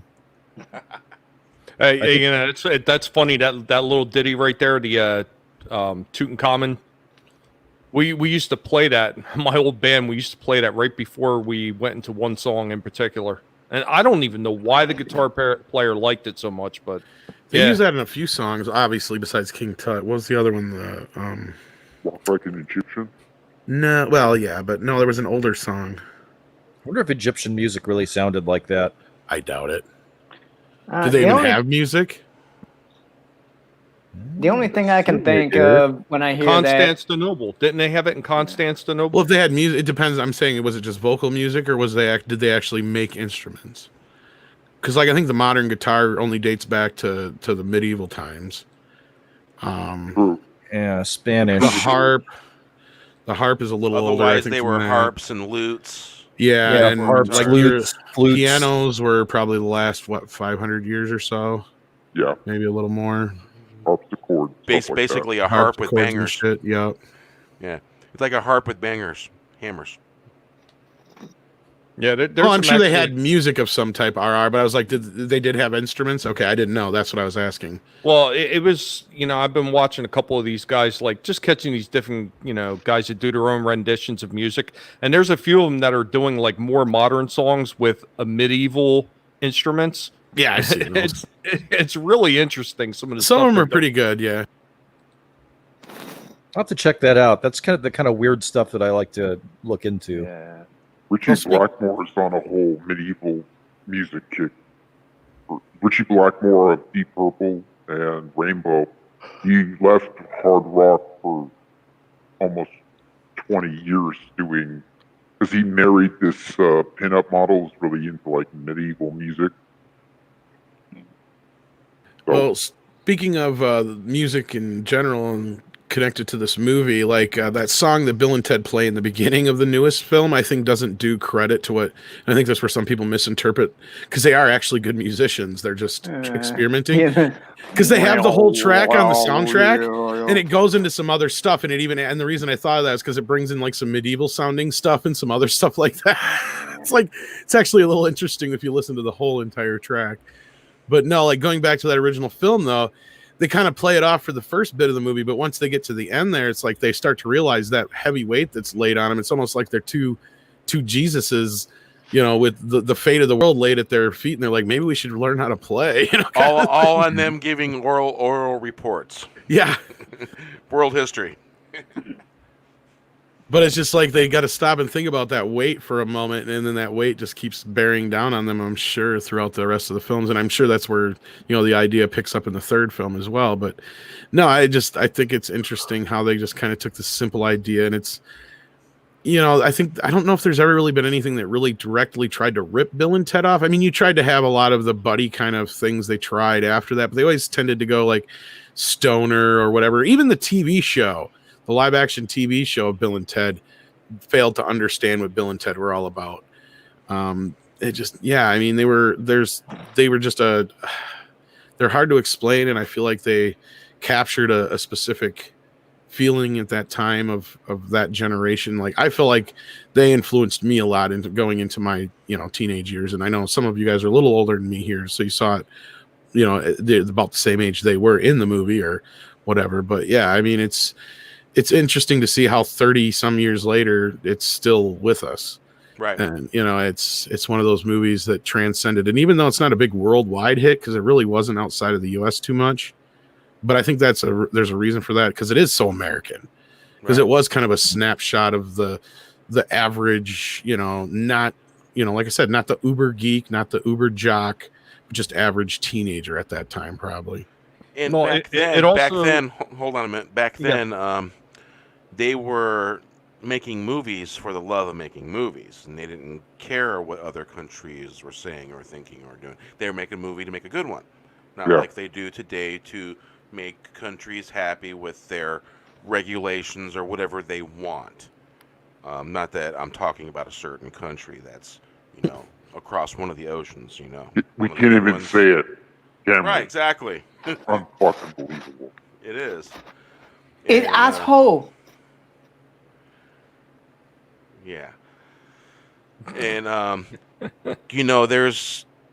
think about it, there was some movies that came out after Bill and Ted's Excellent Adventure. I can name one, 94, Clerks, that came out. Yeah. It kind of influenced that a little bit. Oh, definitely. Kevin Smith has made no secret about how much Bill and Ted have influenced, especially directly, Jay and Silent Bob. Silent Bob. Yeah, I see it. You're right. Yeah, it's a reflection of Bill and Ted kind of a little bit, kind of like a homage, a flattering, Yeah, I thought Jay and Silent Bob was. If we didn't have Bill and Ted, we probably never would have had Jay and Silent Bob. Oh, he's flat out said that. Yeah. What were you going to say, Wes? I thought that Jay and Silent Bob kind of drew more of its roots from like Up in Smoke, Cheech and Chong. He said it was kind of a combination of Cheech and Chong meet Bill and Ted. Because like if you look at it like in a sense, like Jay is a lot like Bill and Ted, as stupid as he is, but he's a stoner, And then there's a little bit of C-3PO and R2-D2 in there. That's why there's a short, fat one who don't talk, and then the tall one who don't shut the fuck up. Yeah. Well, I wanted to Give each other a Coke. I wanted to bring it back around to what you were talking about the music and how much the music actually was a big part of the movie, because it was such a huge part of it that they wound up turning it into a musical later on as well. Yeah, I never saw it or anything like that, so I'm not too familiar with it, but I did hear that. Well, Bill and Ted's Bogus Journey gave us Go to Hell from Megadeth. So. Oh yeah, Bogus Journey was the MTV movie. Like that had the big soundtrack, the big push, the big budget. It definitely has all the sequel stuff going for it. That's for sure. The last good Kiss song. Great stuff. Yeah. No, that whole album was pretty good, but yeah, Revenge. Revenge. Yeah. That's got a couple good songs on it, definitely. Well, wasn't the original concept of Bill and Ted an improv too? Yeah, that's what Yeah. I was saying. Like they would just sit on stage and they would do little skits, and most of the time it was just them taking questions from the audience, and everything was just bogus or excellent. They wouldn't really reflect on it because they don't really understand it, but they just knew it was good or bad kind of thing. Well, There's a Doctor Who influence in them too, isn't there? In the premise. The Ed Sullivan and Chris Matheson claim they never saw Doctor Who before, so because like they said, as far as like British stuff influenced it, was more Monty Python-esque. Because the phone booth came in later. The phone booth only happened to come in as because the original thing was a van, and the script was written in '83, and then Back to the Future came out in '85. So like, well, shit, we got to change the van. Yeah. What's funny is that Back to the Future was originally a refrigerator.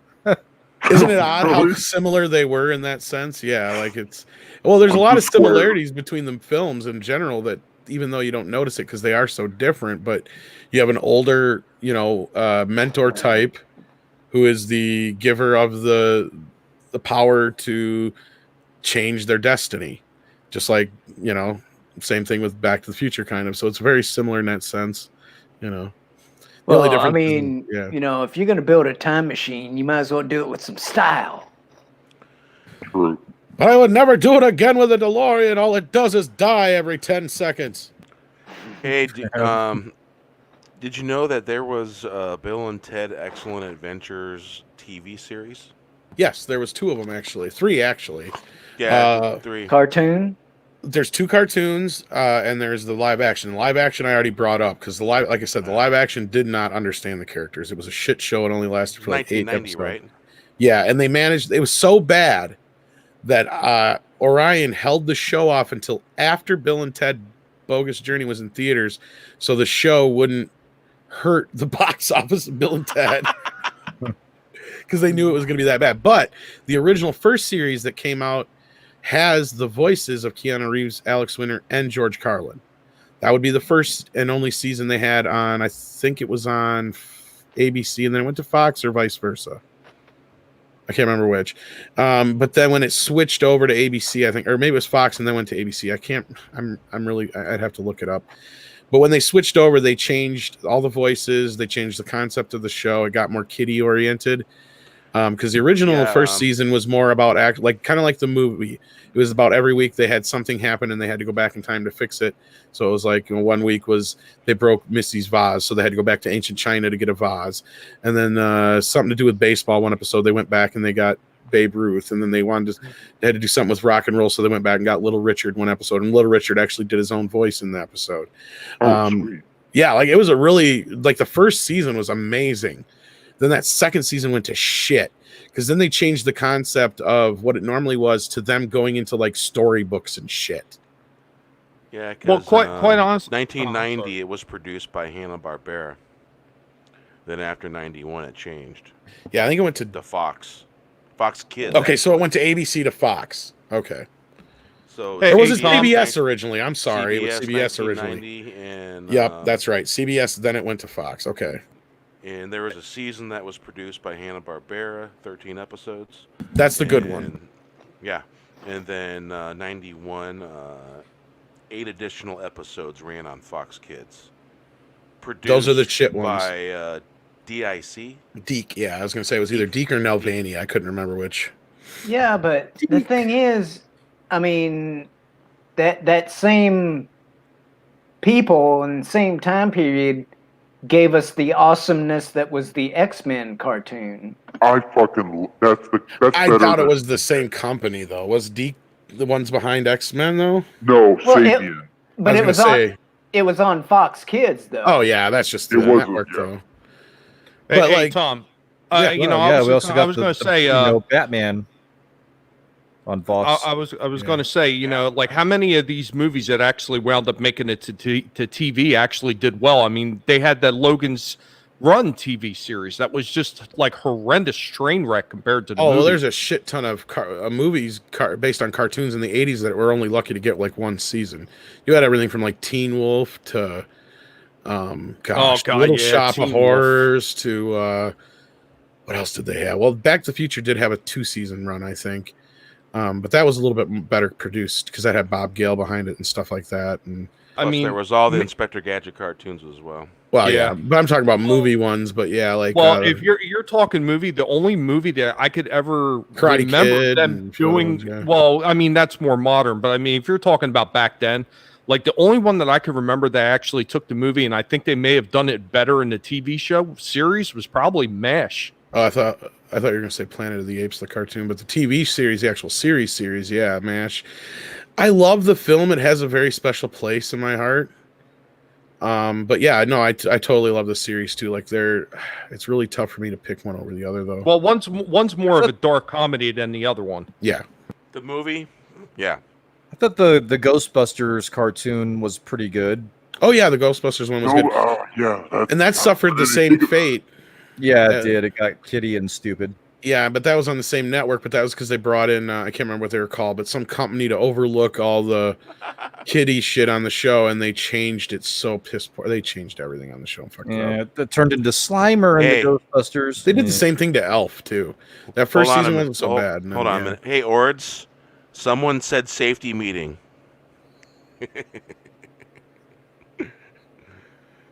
That's why I said that. Someone said Stoner. We're talking about genres, Clerks, and his ears perked up. He's playing Tony Hawk and listening. Tony Hey, Hawk. McEnany. Have a good night, McEnany. Good night, McEnany. Night, Hawkeny. See, Or- I was expecting to see a CGI Carrie Fisher in the Jay and Silent Bob reboot. I'm I surprised actually they didn't like do it. that. I actually like that. I know a lot of people didn't, but I did kind of like that. It wasn't great, but I did like how Kevin poked fun at remakes and reboots and even the woke culture a little I like bit. that too. And I didn't mind Kevin's daughter playing Jay's daughter. It made sense. And it was kind of the same thing with Bill and Ted. And I know people have varying opinions on that. But I just feel like that you can do it right. You can do it in a way that it works and it doesn't come off as pandering or agenda driven. And again, I totally understand people who didn't like the Jay and Silent Bob reboot. I can see it again, like it's where it's not everybody's cup of tea. Same thing with even Bill and Ted's Bogus Journey and Face the Music. I mean, Excellent Adventure is one of those movies where you can watch it with your grandma and your grandma will get a kick out of it.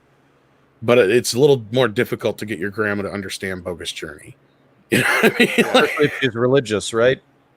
Not just that, but it's just so gonzo that, like the first film sets up like this really loose idea of how the time travel. Same thing with Back to the Future. Like one of the last movies I ever watched with my grandma when she was actually in early stages of dementia was Back to the Future.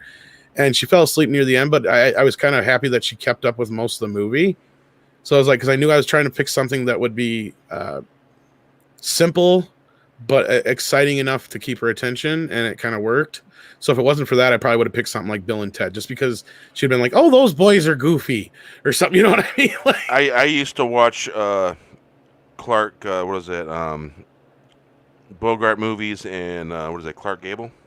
yeah, at the My time, I grandmother. just didn't happen to have anything old on hand that I really felt like she was interested in. Because I showed her a few things, and she's like, "Oh no, like I like Wizard of Oz," and a few things. She's like, "I've seen that a million times," and whatever. I don't even remember. I'm just like, well, I'll just pick something. And she's like, "Whatever, I don't care." And I just threw him Back to the Future.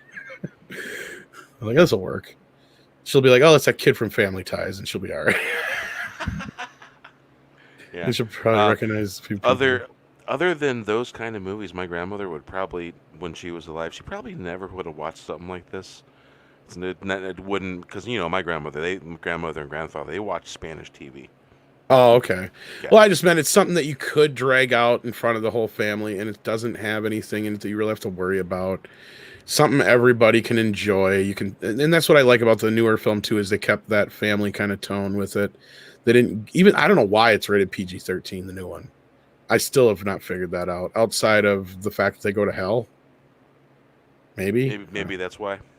I don't know. Yeah, maybe the Could be. vaporizations from Have they gotten that touchy though? I mean, really? I mean, I think that's the state of things, you know. If anything, Bogus Journey should have been PG-13. Both the first films are only PG, though. Yeah, people are just waiting around and willing and just hoping to be offended about something.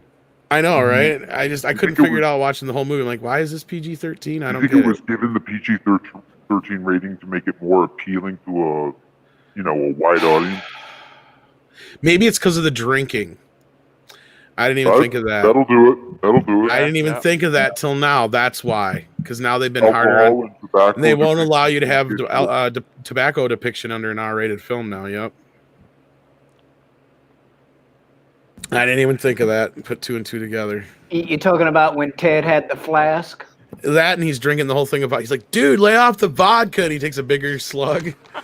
Oh, And then, when he goes to their wives, oh, we're such liars. Yeah, the lying and the drinking. Oh my God, the drinking is horrible.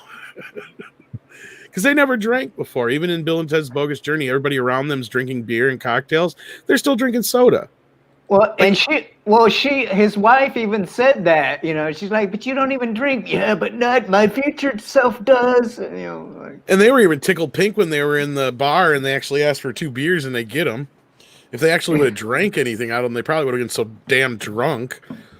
Because that shit's probably strong on top of them never having anything before, probably. I think they took like 1 drink, I don't remember even. if that. I don't even think they had a chance to. Whatever I win, I keep. Whatever you win, I keep. Sounds good, Mr. the Kid. Yeah, Philip Gaming.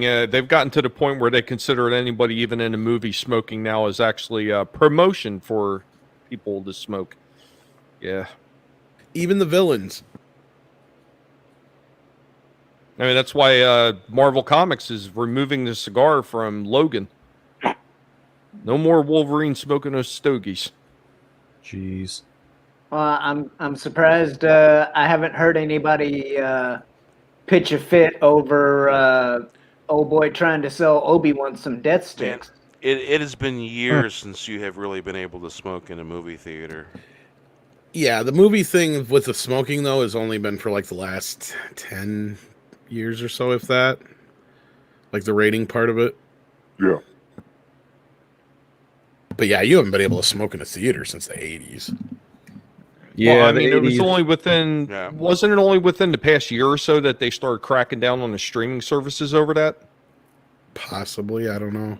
Because I seem to recall there was a big stink about Netflix and what is that, Stranger Things? Could have been. I remember the big stink started with Mad Men. Because right around that whole time was when... That was around 2007, so... Yeah, 2007 was- it might even start a little sooner than that, but because like that was when they started getting all the, where the lid was blown off all the tobacco companies and what they were doing over. Like we all knew what they were doing, Right. but they finally had enough people admit it, and they brought out some evidence and shit like that. And thank you for smoking. If you ever seen that movie, it's Love that. That is a great Love movie. great movie. Like that was another I own turning that point, one. I think. Love that. And I still smoke, sadly. I've been trying to quit for a while, but I mean, yeah, like that's a very poignant film. Dude, the good old days, man. Like I actually used to get sent like with like a small list or whatever and a handful of cash, and the adults would send me down the road Yes. to pick up their Cigarettes and shit. Yeah. Better yet, I remember staying at my cousin's and they'd actually used to take fucking food, the literal food stamp things back in the day for fucking cigarettes and shit. Yeah. Man, I talk about olden days, man. Like, oh shit, in the little stores in town, they didn't give a fuck. But I mean, I'd Yep. walk in. Just come down with a note.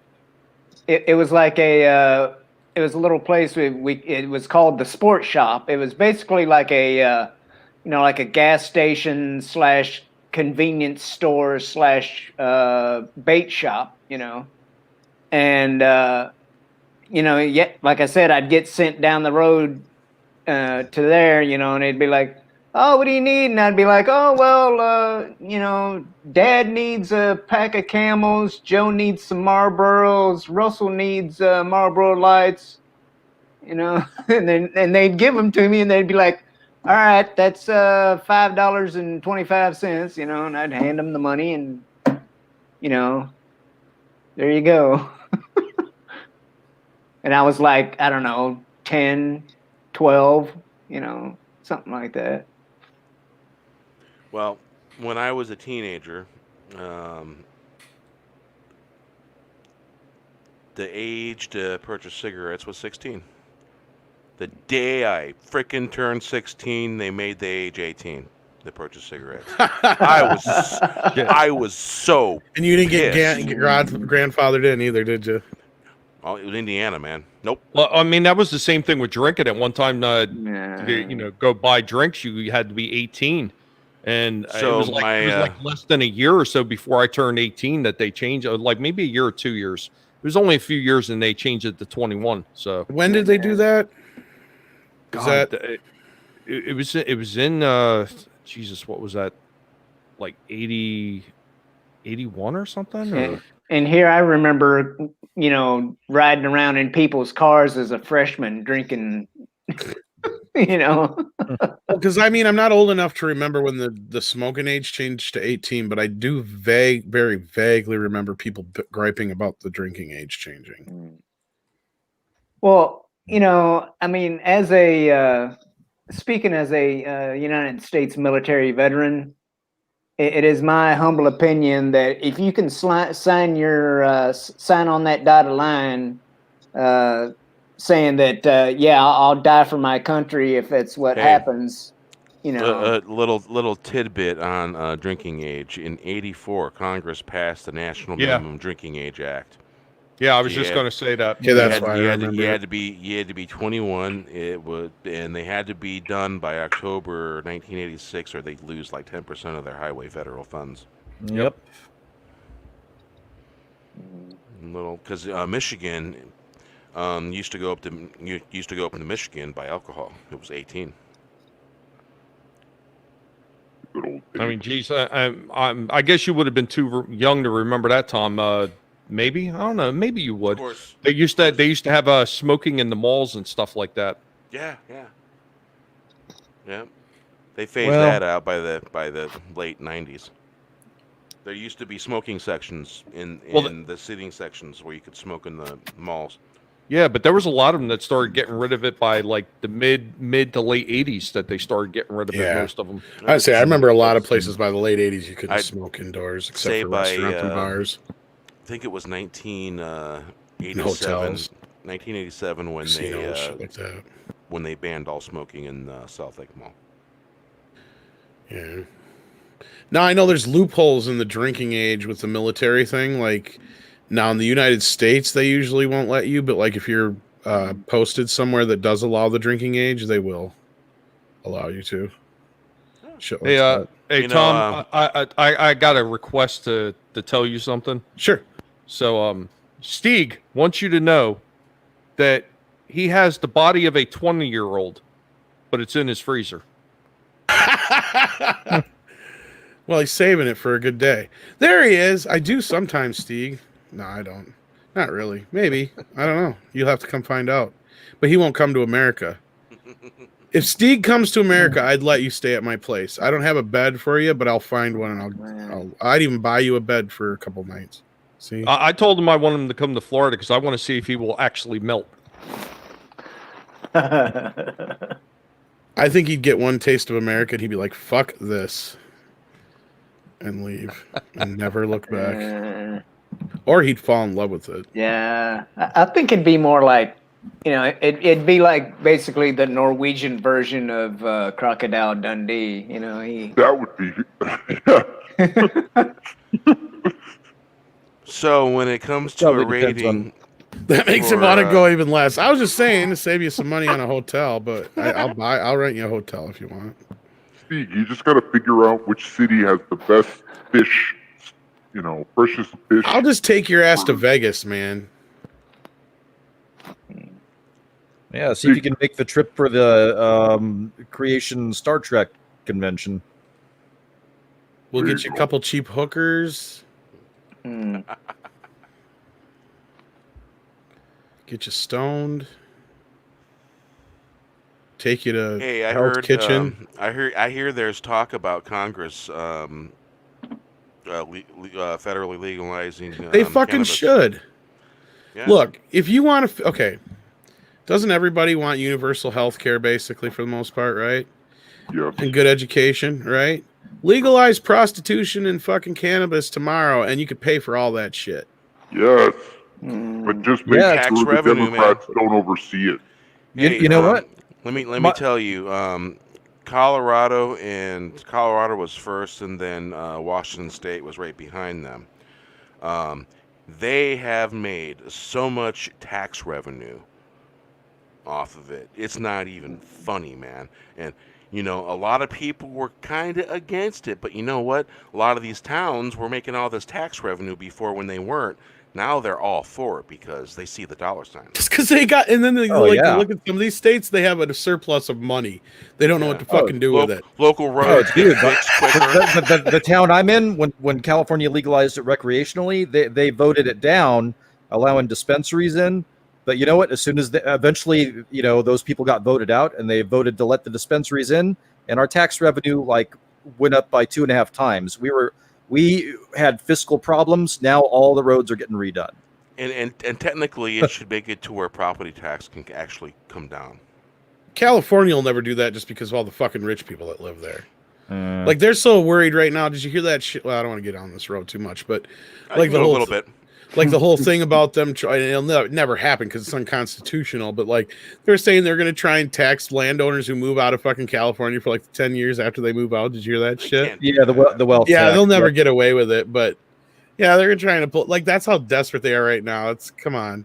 They can get their shit together. I bet they're missing fucking Arnold Schwarzenegger so bad right now. I am. Oh my god, yes, I am. For sure. All you fuckers did was make fun of me when I was in office. And you said, he's a bad governor. He's getting the He's last down laugh. there. Yeah. Fuck you. Fuck you. I did good things. Now look at you. You stupid fucks. Yeah. See what happens. Stupid. Killing, man. Well, he wasn't Bunch that of much man better buns than, without a man. That's all I fucking see. I don't even know if it's women or men anymore. Non-binary.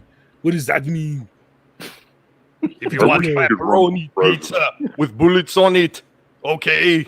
All I know is that I'm a manly man, and I took that state, and I cleaned it up, and I made it. I took the tumor out, Stieg. There's no more tumor. Yeah. Fuck I LA. have to agree with RR. He was a terrible governor. He wasn't that much better than Gray Davis, unfortunately. A Worse in little lot of bit ways. better. I'm telling you, you want crazy in there. You want to see the return of Jesse Ventura. That's what you want. No, he wasn't great. Well, he but, was like, Minnesota, yeah. but he did do something, like, basically a lot of the shit he did pissed off a lot of rich people. And that's not a bad thing. Nope. He also did a few things that a lot of people don't know about. I think he signed in a bill that criminalized child. It was a harder sentence on child sexual abuse. Yeah, he did a like lot that. of stuff that, yeah, if you read That his was book, awesome. if you read his book, he talks about a lot of shit that he did that he never got credit for. Yeah, he knew it was up. Or that they've undone since he was there. Well, he did Arnold or pardon the Jesse? speaker. He did pardon the speaker's son, which was pretty lame. I think he was involved in a homicide. I don't know. That was pretty uncool. Just because of his connections.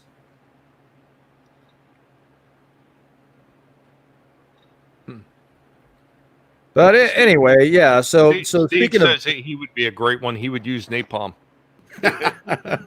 yeah, California has basically banned vaping. They've banned flavored tobacco products now. So They banned straws, for fuck's sake. Well, not paper. My brother had to go back to regular cigarettes. Look, my whole life, I've wanted nothing more than to move to LA or Hollywood, right? Like, that was my dream. I wanted to be a director or an actor, something like that. Voiceover, artist, anything. Same dream. Yep. The more and more I heard about it, the less and less I want to move there. It's like, no, I think Vegas is far enough if I ever go out that way. Well, they're pretty ridiculous in New York too. I mean, I forget how many years ago. At one time, they wanted to regulate what kind, how much soda somebody could actually ingest when they went out to a restaurant. Because at one point, I think they were moving it. Yeah, they were going to move it down to like you could buy no more than 8 ounces, and everybody rose such a stink that they repealed it before it ever became a permanent fixture on the bills. Well, these days, I understand the usage for it, and it's not a bad idea, but yeah. Go ahead. They were trying to control portions, basically. Yes. What were you saying, Shellback?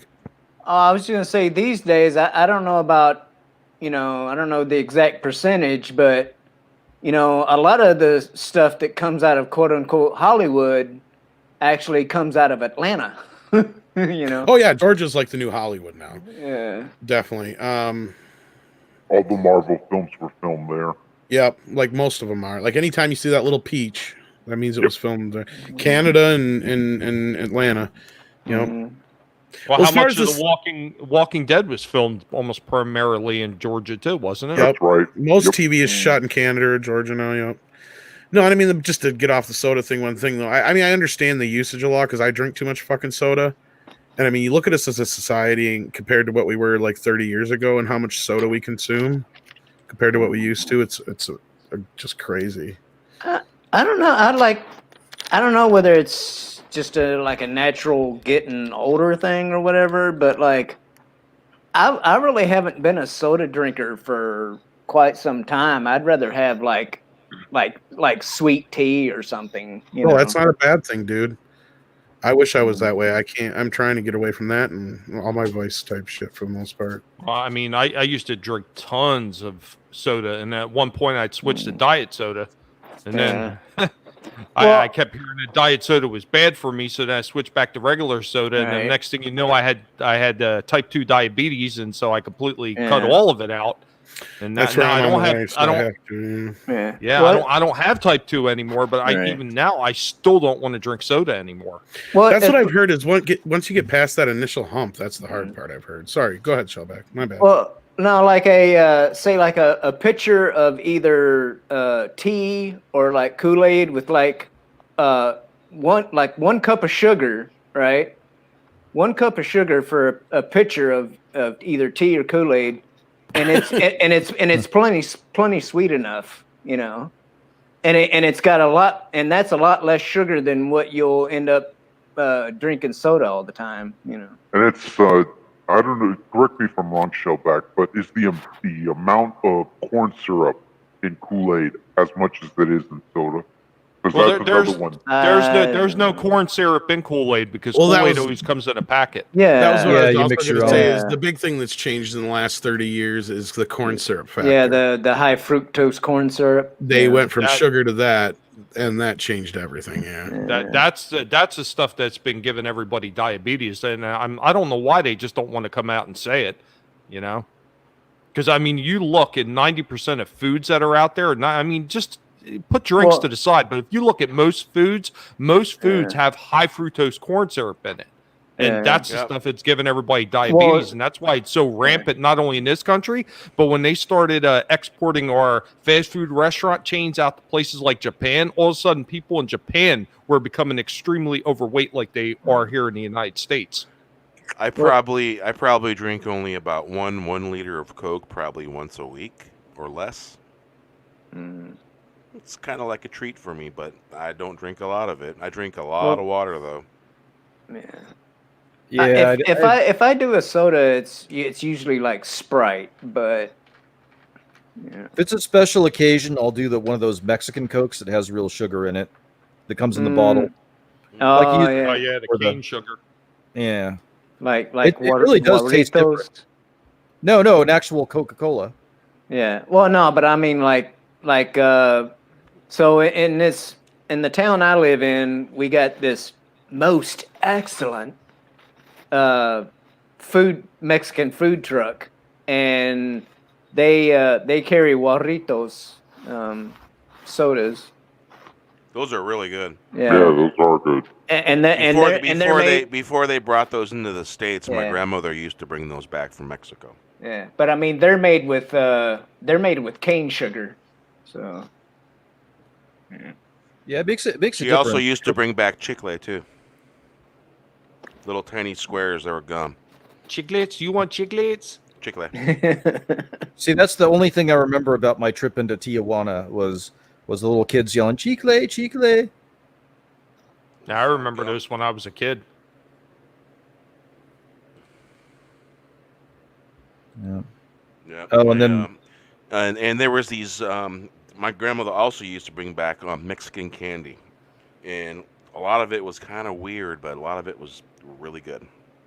yeah, they have a weird spice component to the Mexican candy. A lot of Some times. does, yeah. Some of them do. There's some that have chili Yeah, like- powder mixed in them. Yeah, chili powder and with a little bit of cayenne pepper. It's really weird. It's different.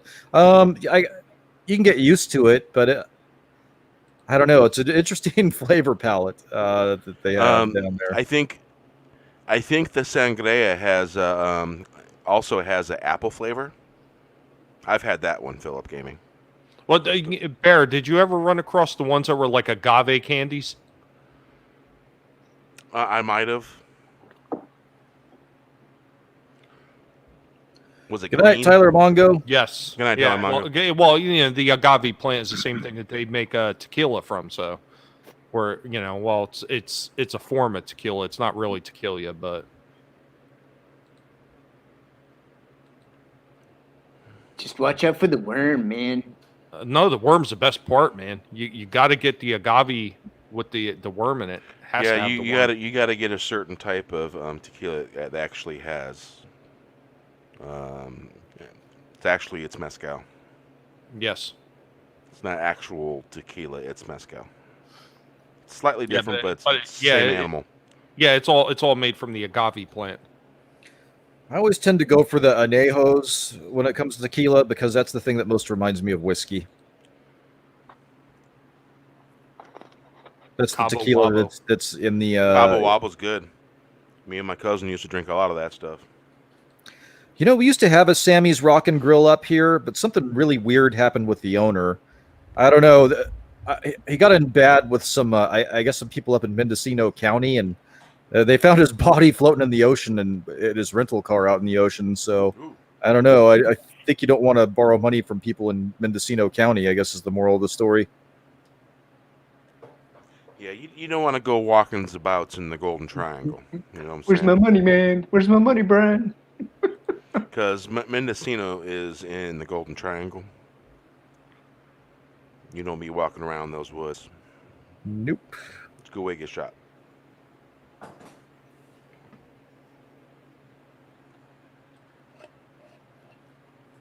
Sorry, that was a rather, that was a little bit kind of a dark turn. I guess I'm glad I had to go let the dog out. I don't know what I missed. Who let the dog out? Me. Yeah, Bear. I'm going to send you a picture of one of the bottles I got. Have you ever heard of Kai? Is that Japanese? No, it's a Mexican tequila. Really? Ka? Is it pronounced Ka? I thought, yeah. It might be. K-I-E. I always pronounce it the Japanese way, and I say Kai, but yeah, it's Ka. Let me see if I can find.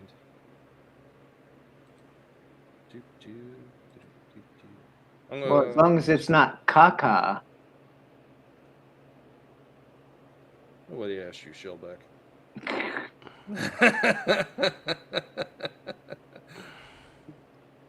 I love you, Shellback. Better.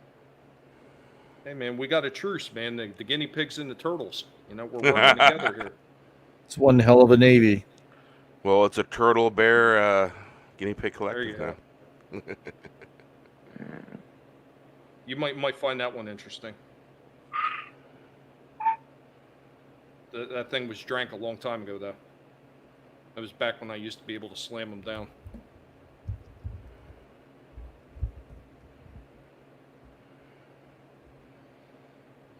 Okay. All right, let me see here. Oh wow, that's quite ornate. Yeah, I love that thing. That thing was awesome. I had I to keep can't that see. just because the design of the bottle was so unique. Oh, there we go. Interesting. Whoa, yeah, I would keep that too. They And that's actually a had a couple soda? more. They had a couple more that were even more ornate than that. They had like little glitter stones and everything on there. But that's the one my dad bought and sent to me. He's like, Dios de la Muerta. Yes. That is very cool and a little scary too. Orange, my boy. I didn't get to do that earlier. Sorry. You're my boy, Blue. Yeah. I close my But as far as like tasting like other types of tequila, this thing had a completely different taste. It was really unique. Yeah, I don't think I've ever seen that one. That must be one of those specialty imports. I've had almond tequila. Almond tequila was pretty good. Tequila. Is That's what I that was pronounced Tejejo? I think that's Tequila. pronounced Tejejo. Sounds Tijuana. familiar. Tejejo. I think What? that's how you say that. Tejejo. Tequila. What, the one you got? Highlighted. The one you got highlighted here? Yeah. I would say Tahino. Yeah, Tahino. Kind of looks like Chucky. Yeah. That or Casper the Ghost. Casper the Friendly Ghost. Slightly. Well, it doesn't look super friendly, but Or It's a fermented drink. Huh? No kidding. or the Saw guy gone Mexican. There you go. Jigsaw. oh yeah, he's got the dimples or the cheeks. The cheeks are like. Geez, Shellback, I probably should have showed Latino Slant that. He probably would have liked that. Oh yeah. I didn't even think about it. I was so worried about showing him my zoot suit because he keeps saying he wants to see that. Dude, he could probably tell you where to get some more of that stuff.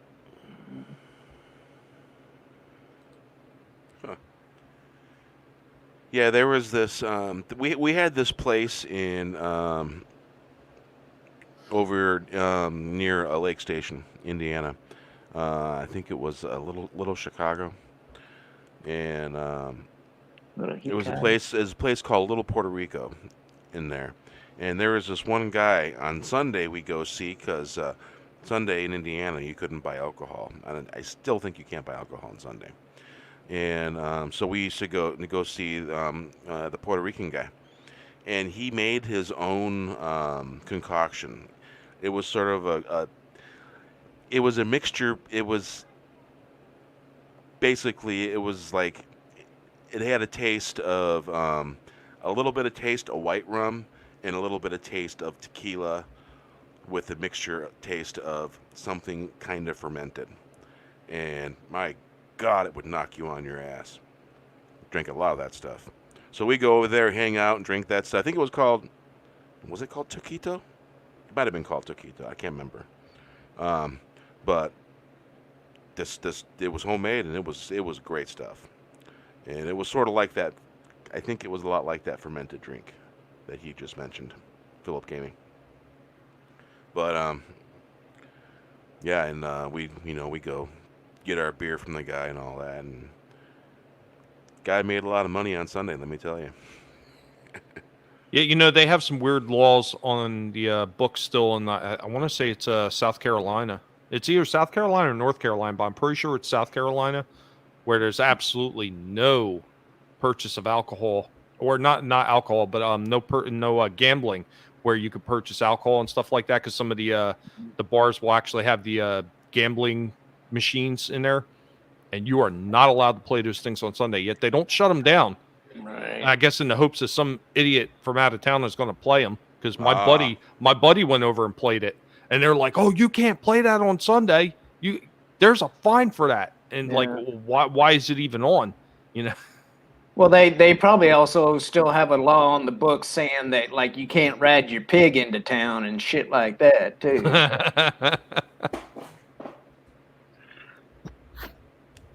Well, what if your pig is riding on you into town?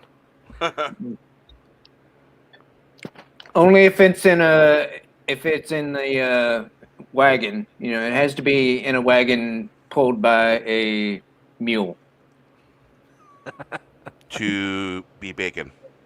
Yeah. Bacon. All right, Shellback. That means if we ever go into that town, I'm going to have to stand on your shoulders as we go in.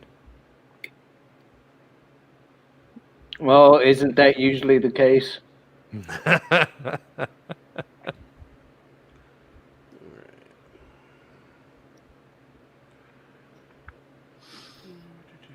See, now I want some tequila. My Yeah, bad. me too, because it makes her clothes fall off. I've been craving some cognac.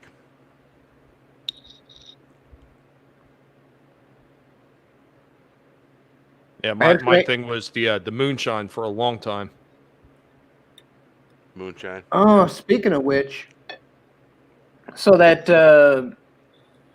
Moonshiners or whatever TV show, right? Yeah. I was watching that one time, and one of the dudes was making banana brandy.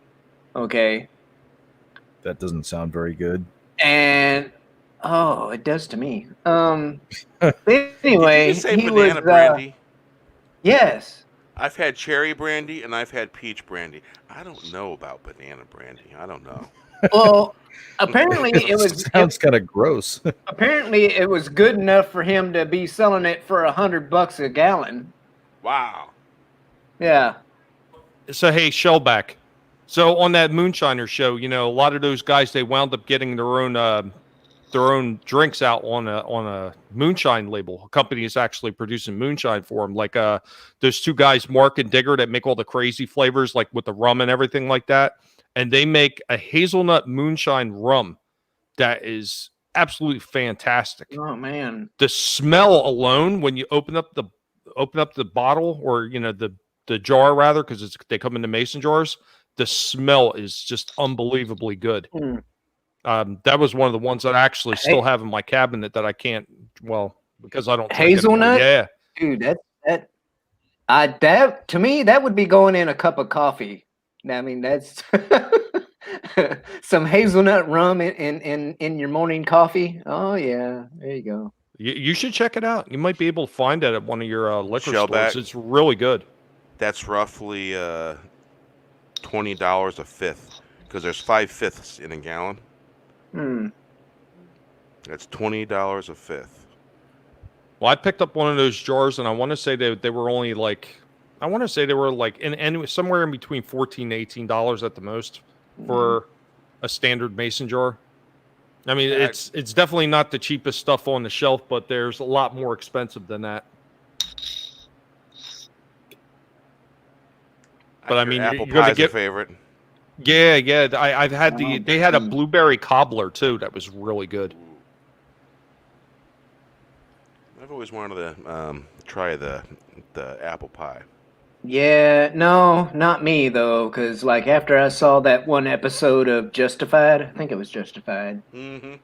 Yeah, I'm like, no, stay away from the apple pie. Stay away from the apple pie stuff. No, Angela Straven, you can get some absinthe, but they're not going to be like they are, you know, across the pond. They're definitely going to be like a lot weaker of a version. I was gonna say absinthe really isn't absinthe anymore, is it? No, not really. It's an American. Well, what we have is an Americanized version of it. Yeah, Van Gogh, he cut his ear off when he was on absinthe. It's the wormwood oil. I guess we don't have the wormwood oil.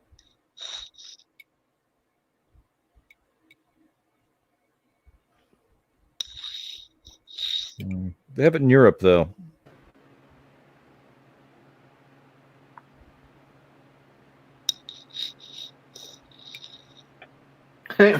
Hey, Van Gogh, want some absinthe? What?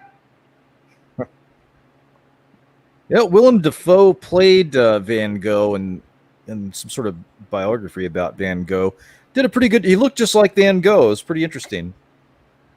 Hey, Angela Straven, there may be a possibility that I know somebody that might be able to get it.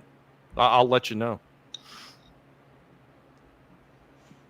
Okay, so you Willem Dafoe, right? You just brought up Willem Dafoe. One of my favorite, absolute favorite roles of his was in Boondock Saints.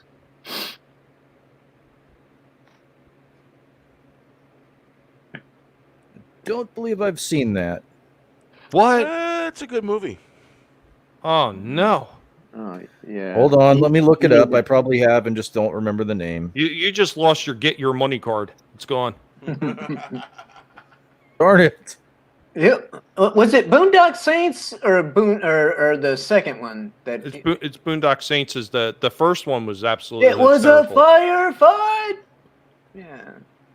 Yeah, I don't remember if Willem Dafoe was in the second one or not, because the second one was mostly about the father and the sons.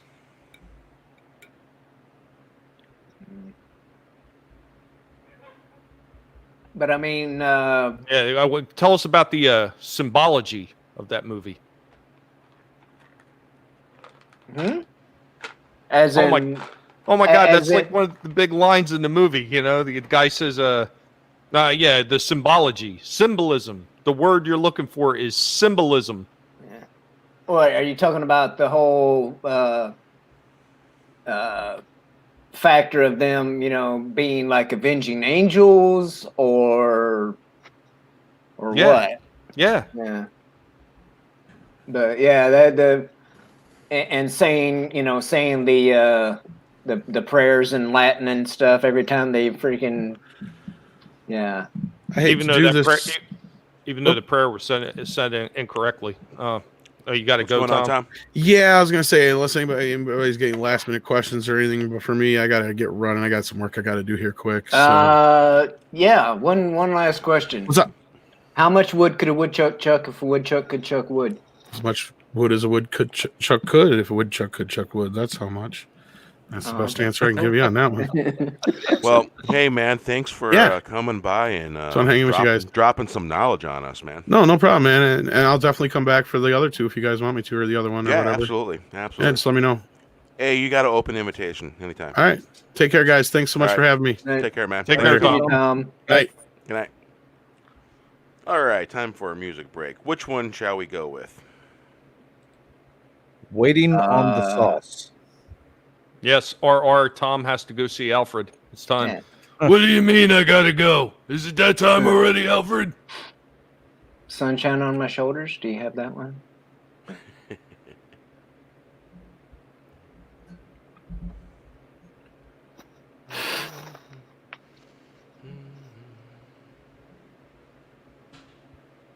It's got a funky beat and I can dance to it. We want the sauce. We want it now. Been sitting here for 8 weeks now. 8 weeks times 2. It's 4:34 in the afternoon. Have you heard the sauce now? Just random info. We want the sauce. And we want the sauce, and we want it now. We want the sauce, and we want it now. Just a random afternoon. It's 4:44 now in the afternoon. We want the sauce right now. Baby, we want it now. 8 weeks of waiting times 2. We will have to wait longer. Will we have to wait longer? Been sitting here for 8 weeks now. 8 weeks times 2. It's 4:34 in the afternoon. Have you heard the sauce now? Random info. We want the sauce, and we want the sauce, and we want it now. We want the sauce, and we want it now. Just a random afternoon. It's 4:44 now. We sauce right now.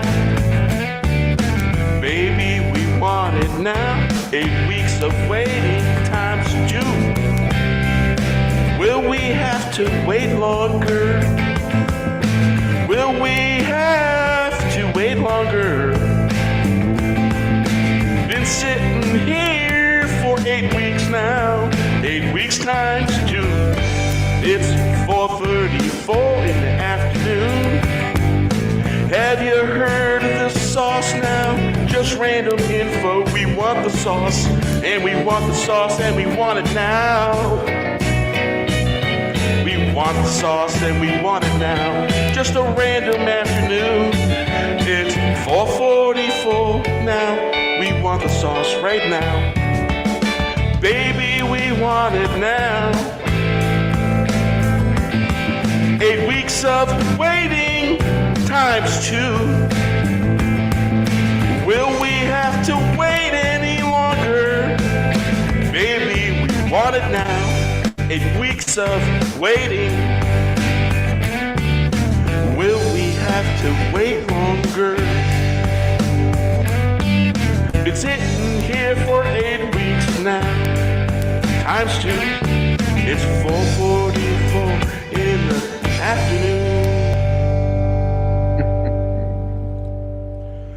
Hey, Bear. Yep. You know, I like to taste the sauce. I like to smell the sauce. But if I start hearing the sauce, there might be a problem. Well, you see, use your turtle powers, okay, and decipher what want the sauce is.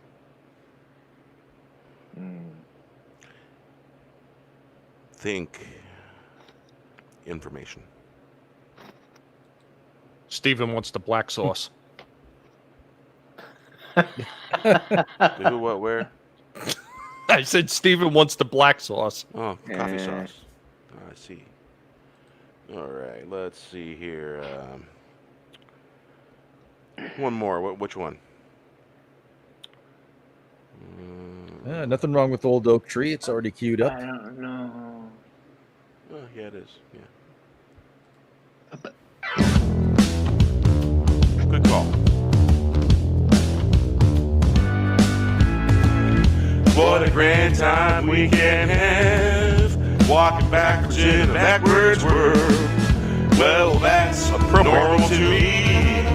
Now the world's copying me. Need to find a key to find the way out. The Western key unlocks the door.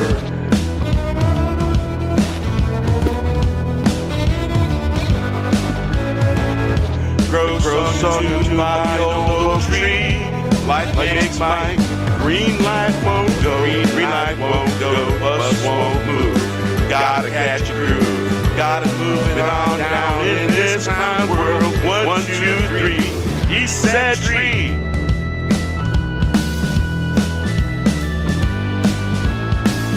Time thermometer moving backwards in a backwards world. Go for a drive in the countryside.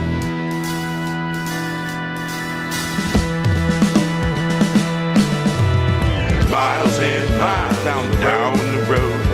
Get the spirit, it grows close to me. Be your own captain, last unity in the community.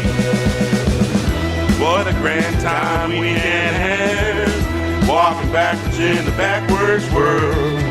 Well, that's normal to me.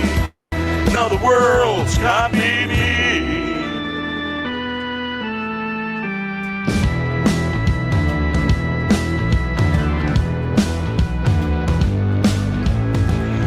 Need to find a key to find the way out. The Western key unlocks the door. Grows untuned by the old oak tree. Light makes mine. The green light won't go. The bus won't move. Gotta catch a groove. Gotta move it on down in this clown world. 1, 2, 3. He said tree. time chronometer moving backwards in the backwards world.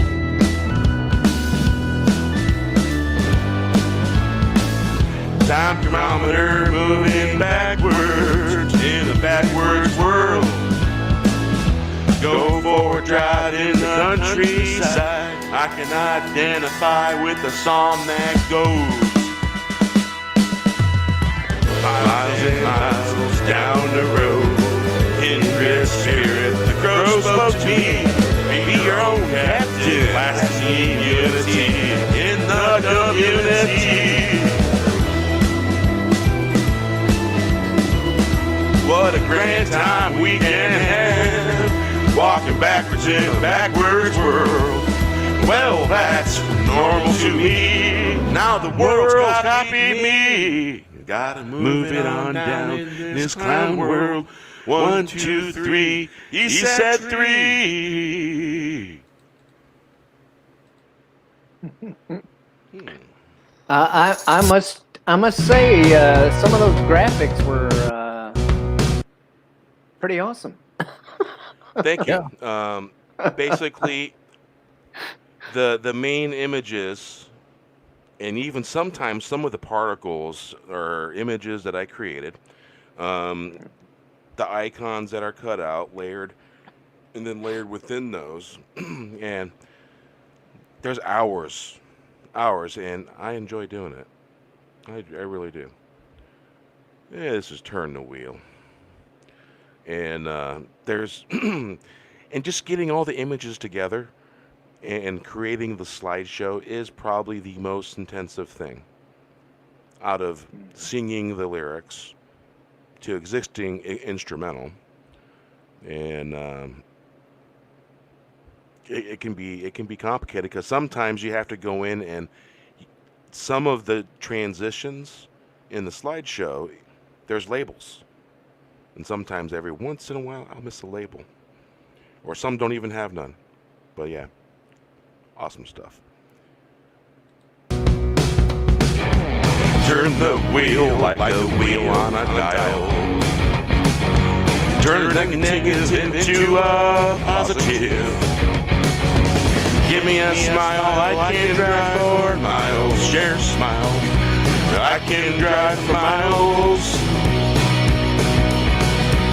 Fair winds far near, like a wheel turning. It's burning and turning and turning the wheel on the dial. Fair winds far near, like a wheel turning on the dial. Give me a smile, I can drive for miles like wheels on a dial. Can we get a smile? Turn the wheel. Turn the wheel like a wheel on a dial. Turn negative into a positive. Give me a smile, I can drive miles. Share a smile, I can drive miles. Fair winds far near, like a wheel turning. It's turning and burning. Turn the wheel on a dial. Fair winds far near, like a wheel turning on a dial. Give me a smile, I can drive for miles, like the wheel on a dial. Can we get a smile? Turn the wheel like a wheel on a dial. Turn a negative into a positive. Give me a smile, I can drive for miles. Share a smile, I can drive for miles. Fair winds far near, like a wheel turning, it's burning, turning. Turn the wheel on the dial.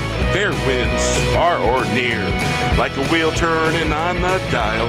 Give me a smile, I can drive miles like wheels on a dial. Can we get a smile? Turn the wheel like a wheel on a dial. Turn a negative into a positive.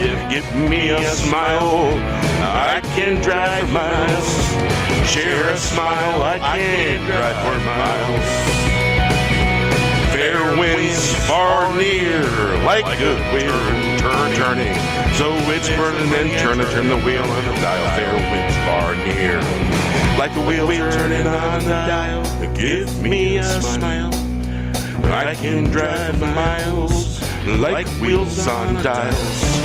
Can I get a smile? I can drive 4 miles. Turn the wheel on a dial, like a wheel on a dial. Turn the negative into a positive. I can drive for miles, share a smile. Fair winds far near. Share a smile, share a smile. Hey. Hey, after this one, we'll wrap it up.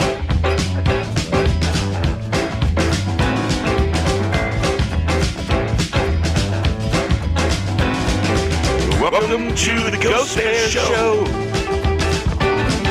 There's no troubles here. Like a light on a train, southwest bound.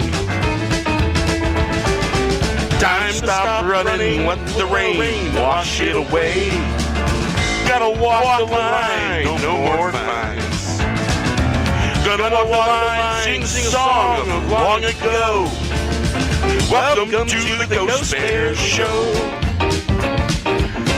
We're gonna start on Ghost Bear time.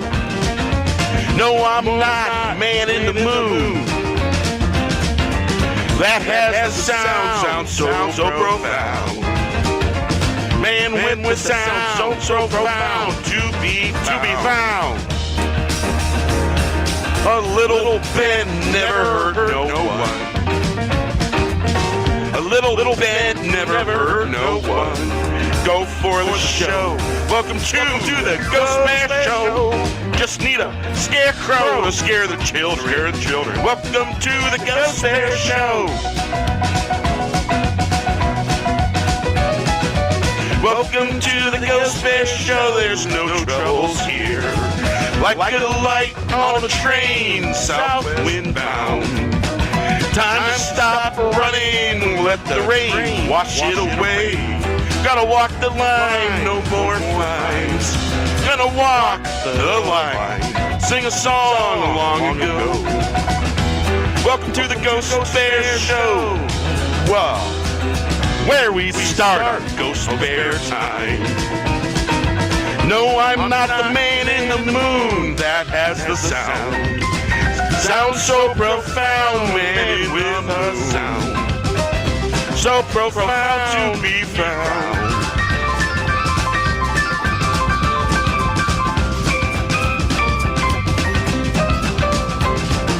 A little bit never hurt no one. Go for the show.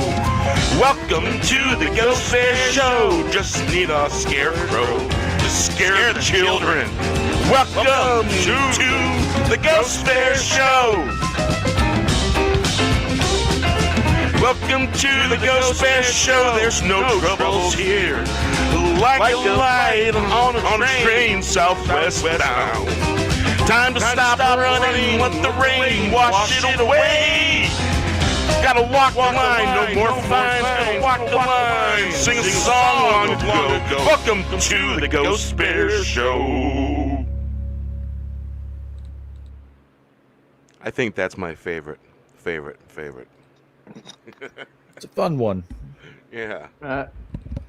I would have to say Popcorn World or whatever. Yeah. Well, there's a couple of them where I reference Popcorn, but Unicorn and San Fran, I think I mentioned Popcorn in that one. Yeah. I have fun doing it. I have fun singing the songs, and when I hear it back, it kind of blows me away because I listen for. I listen for that feeling, and basically, if my hair don't turn on end, I just don't upload it. I redo it until that happens. Feeling nothing more than feeling. Yeah. There's 17 songs now in the playlist. Yeah. I'm just like, wow. I'm learning stuff, by doing this. It's been geez 20 years since I've done any singing. Anyway, fellas, tell them where you can be found, and you want to play one more song after we give our channels, and I'll put some links out there. And Tommy, you haven't chosen a song yet. I'm terrible at choosing stuff. All right, let's see here.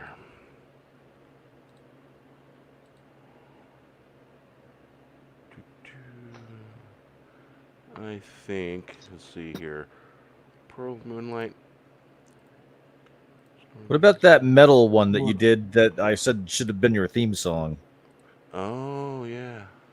I haven't heard that one in a while.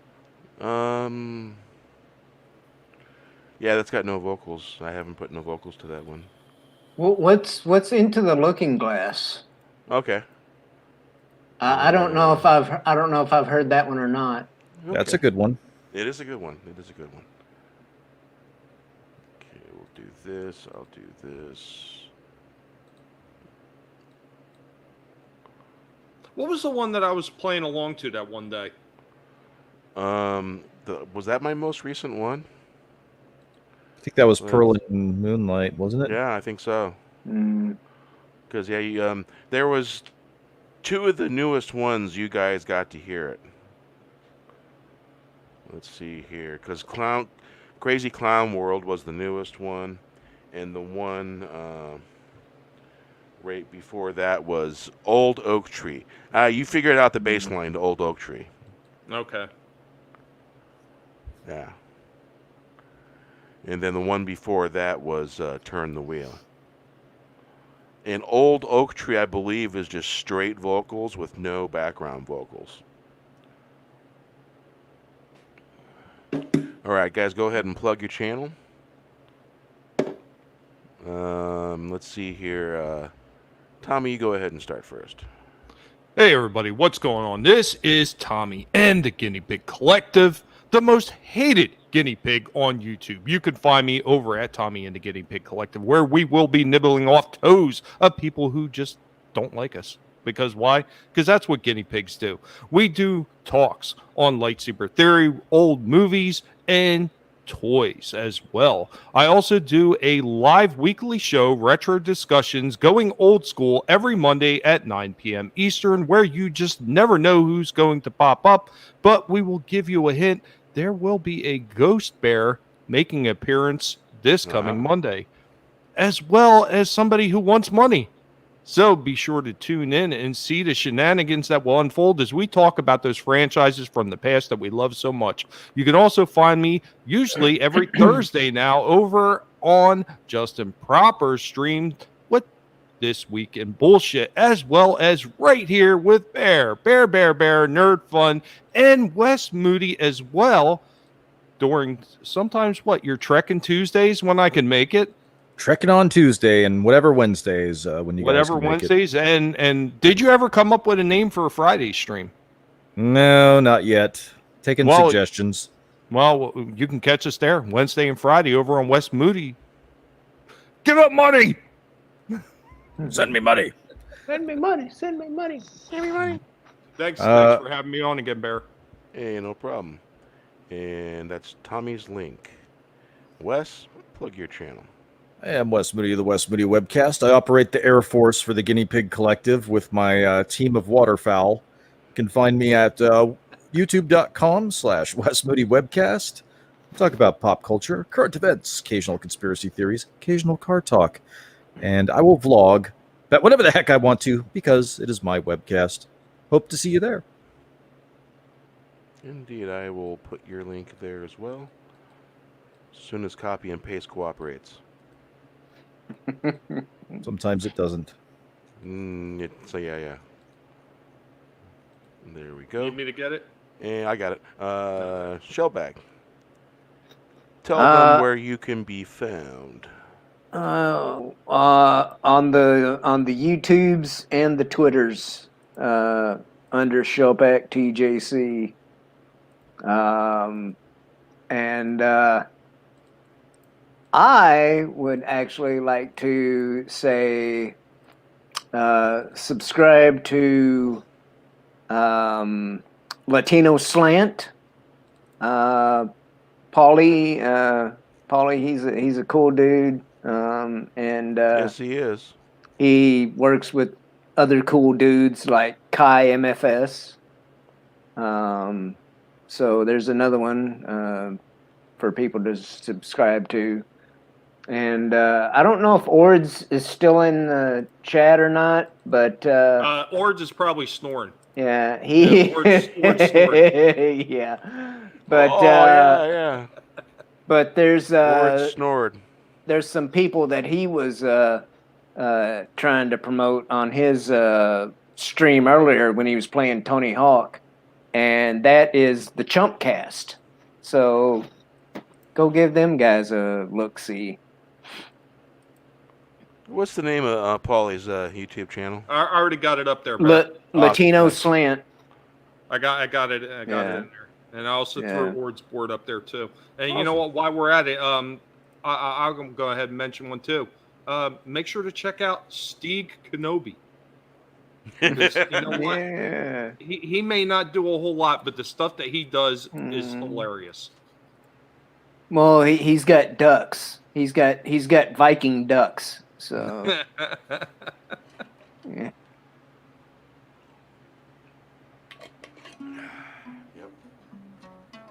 Ducks. Yep, you gotta watch out for them Canadian honkers too. Get too close to one, they'll hit you with their wing. Dude, so real quick story, right? Okay, real quick story. It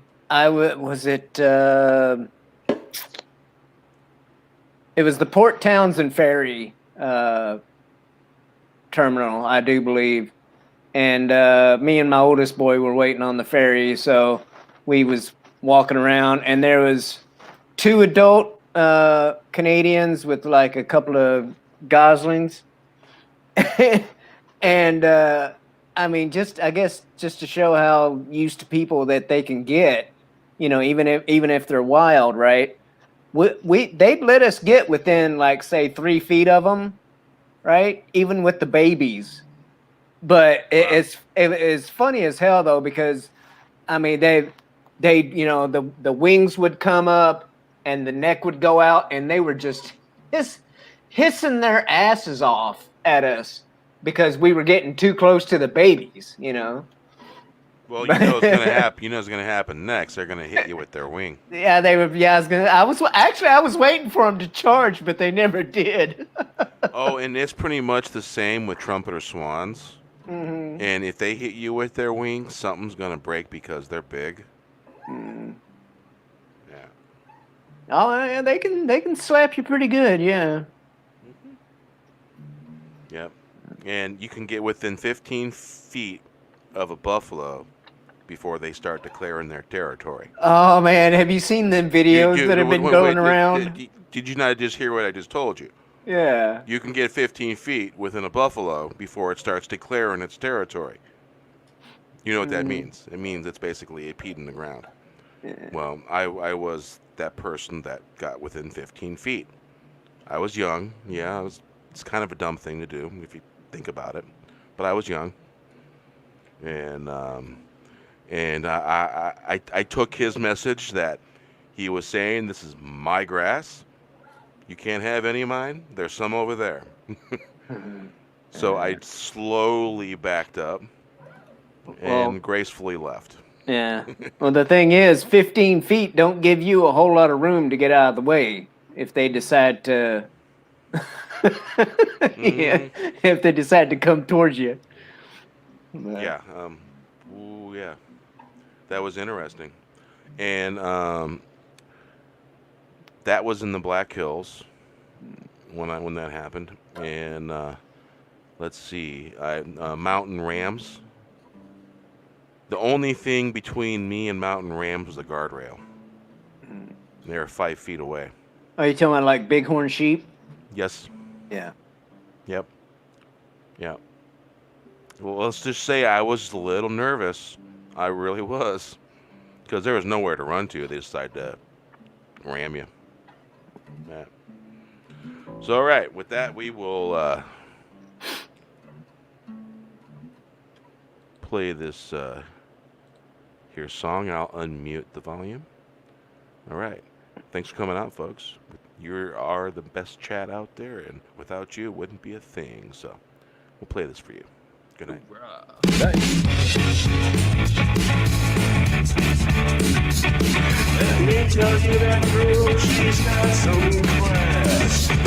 I'm stepping through the looking glass. With a drink and raise your glass. Let me tell you that girl, she's got some class. So raise your glass.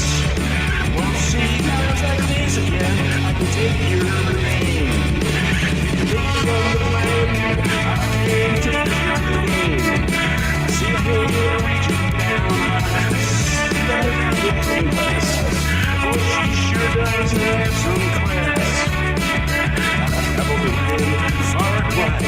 East to west and west to east. They say it's the best in the west. North wind and rain. Don't wonder where the wind blows. Don't need that girl got some class. I step through the looking glass. Let me tell you that girl, she's got some class. I'm stepping through the looking glass. Take a drink and raise your glass. Let me tell you that girl, she got some class. So let's raise your glass. Oh, she sounds like a easy kid. I can't take your pain. Ain't no big from every man. I can't take your pain. I see a man reaching down. I'm stepping through the looking glass. Well, she sure does have some class. I just don't play. East to west and west to east, they say it's the best. In the west, north wind blowing tundra where the north wind blows. Let me tell you that girl, she got some class. I'm stepping through the looking glass. Take a drink, raise your glass. Let me tell you that girl, she got some class. So raise your glass. Won't see times like these again. I can't take your pain. Take a page from the plan. I can't take your pain. I see a hand reaching down. I step through the looking glass. Boy, she sure has some class. I travel the land. East to west, west to east. They say it's the best in the west. North winds from blowing. Thunder where the north wind blows. Let me tell you that girl, she's got some class. Let me tell you she got some class. I'm stepping through the looking glass. Won't see times like this again. And with that, good night, folks. Take care, y'all. Good night.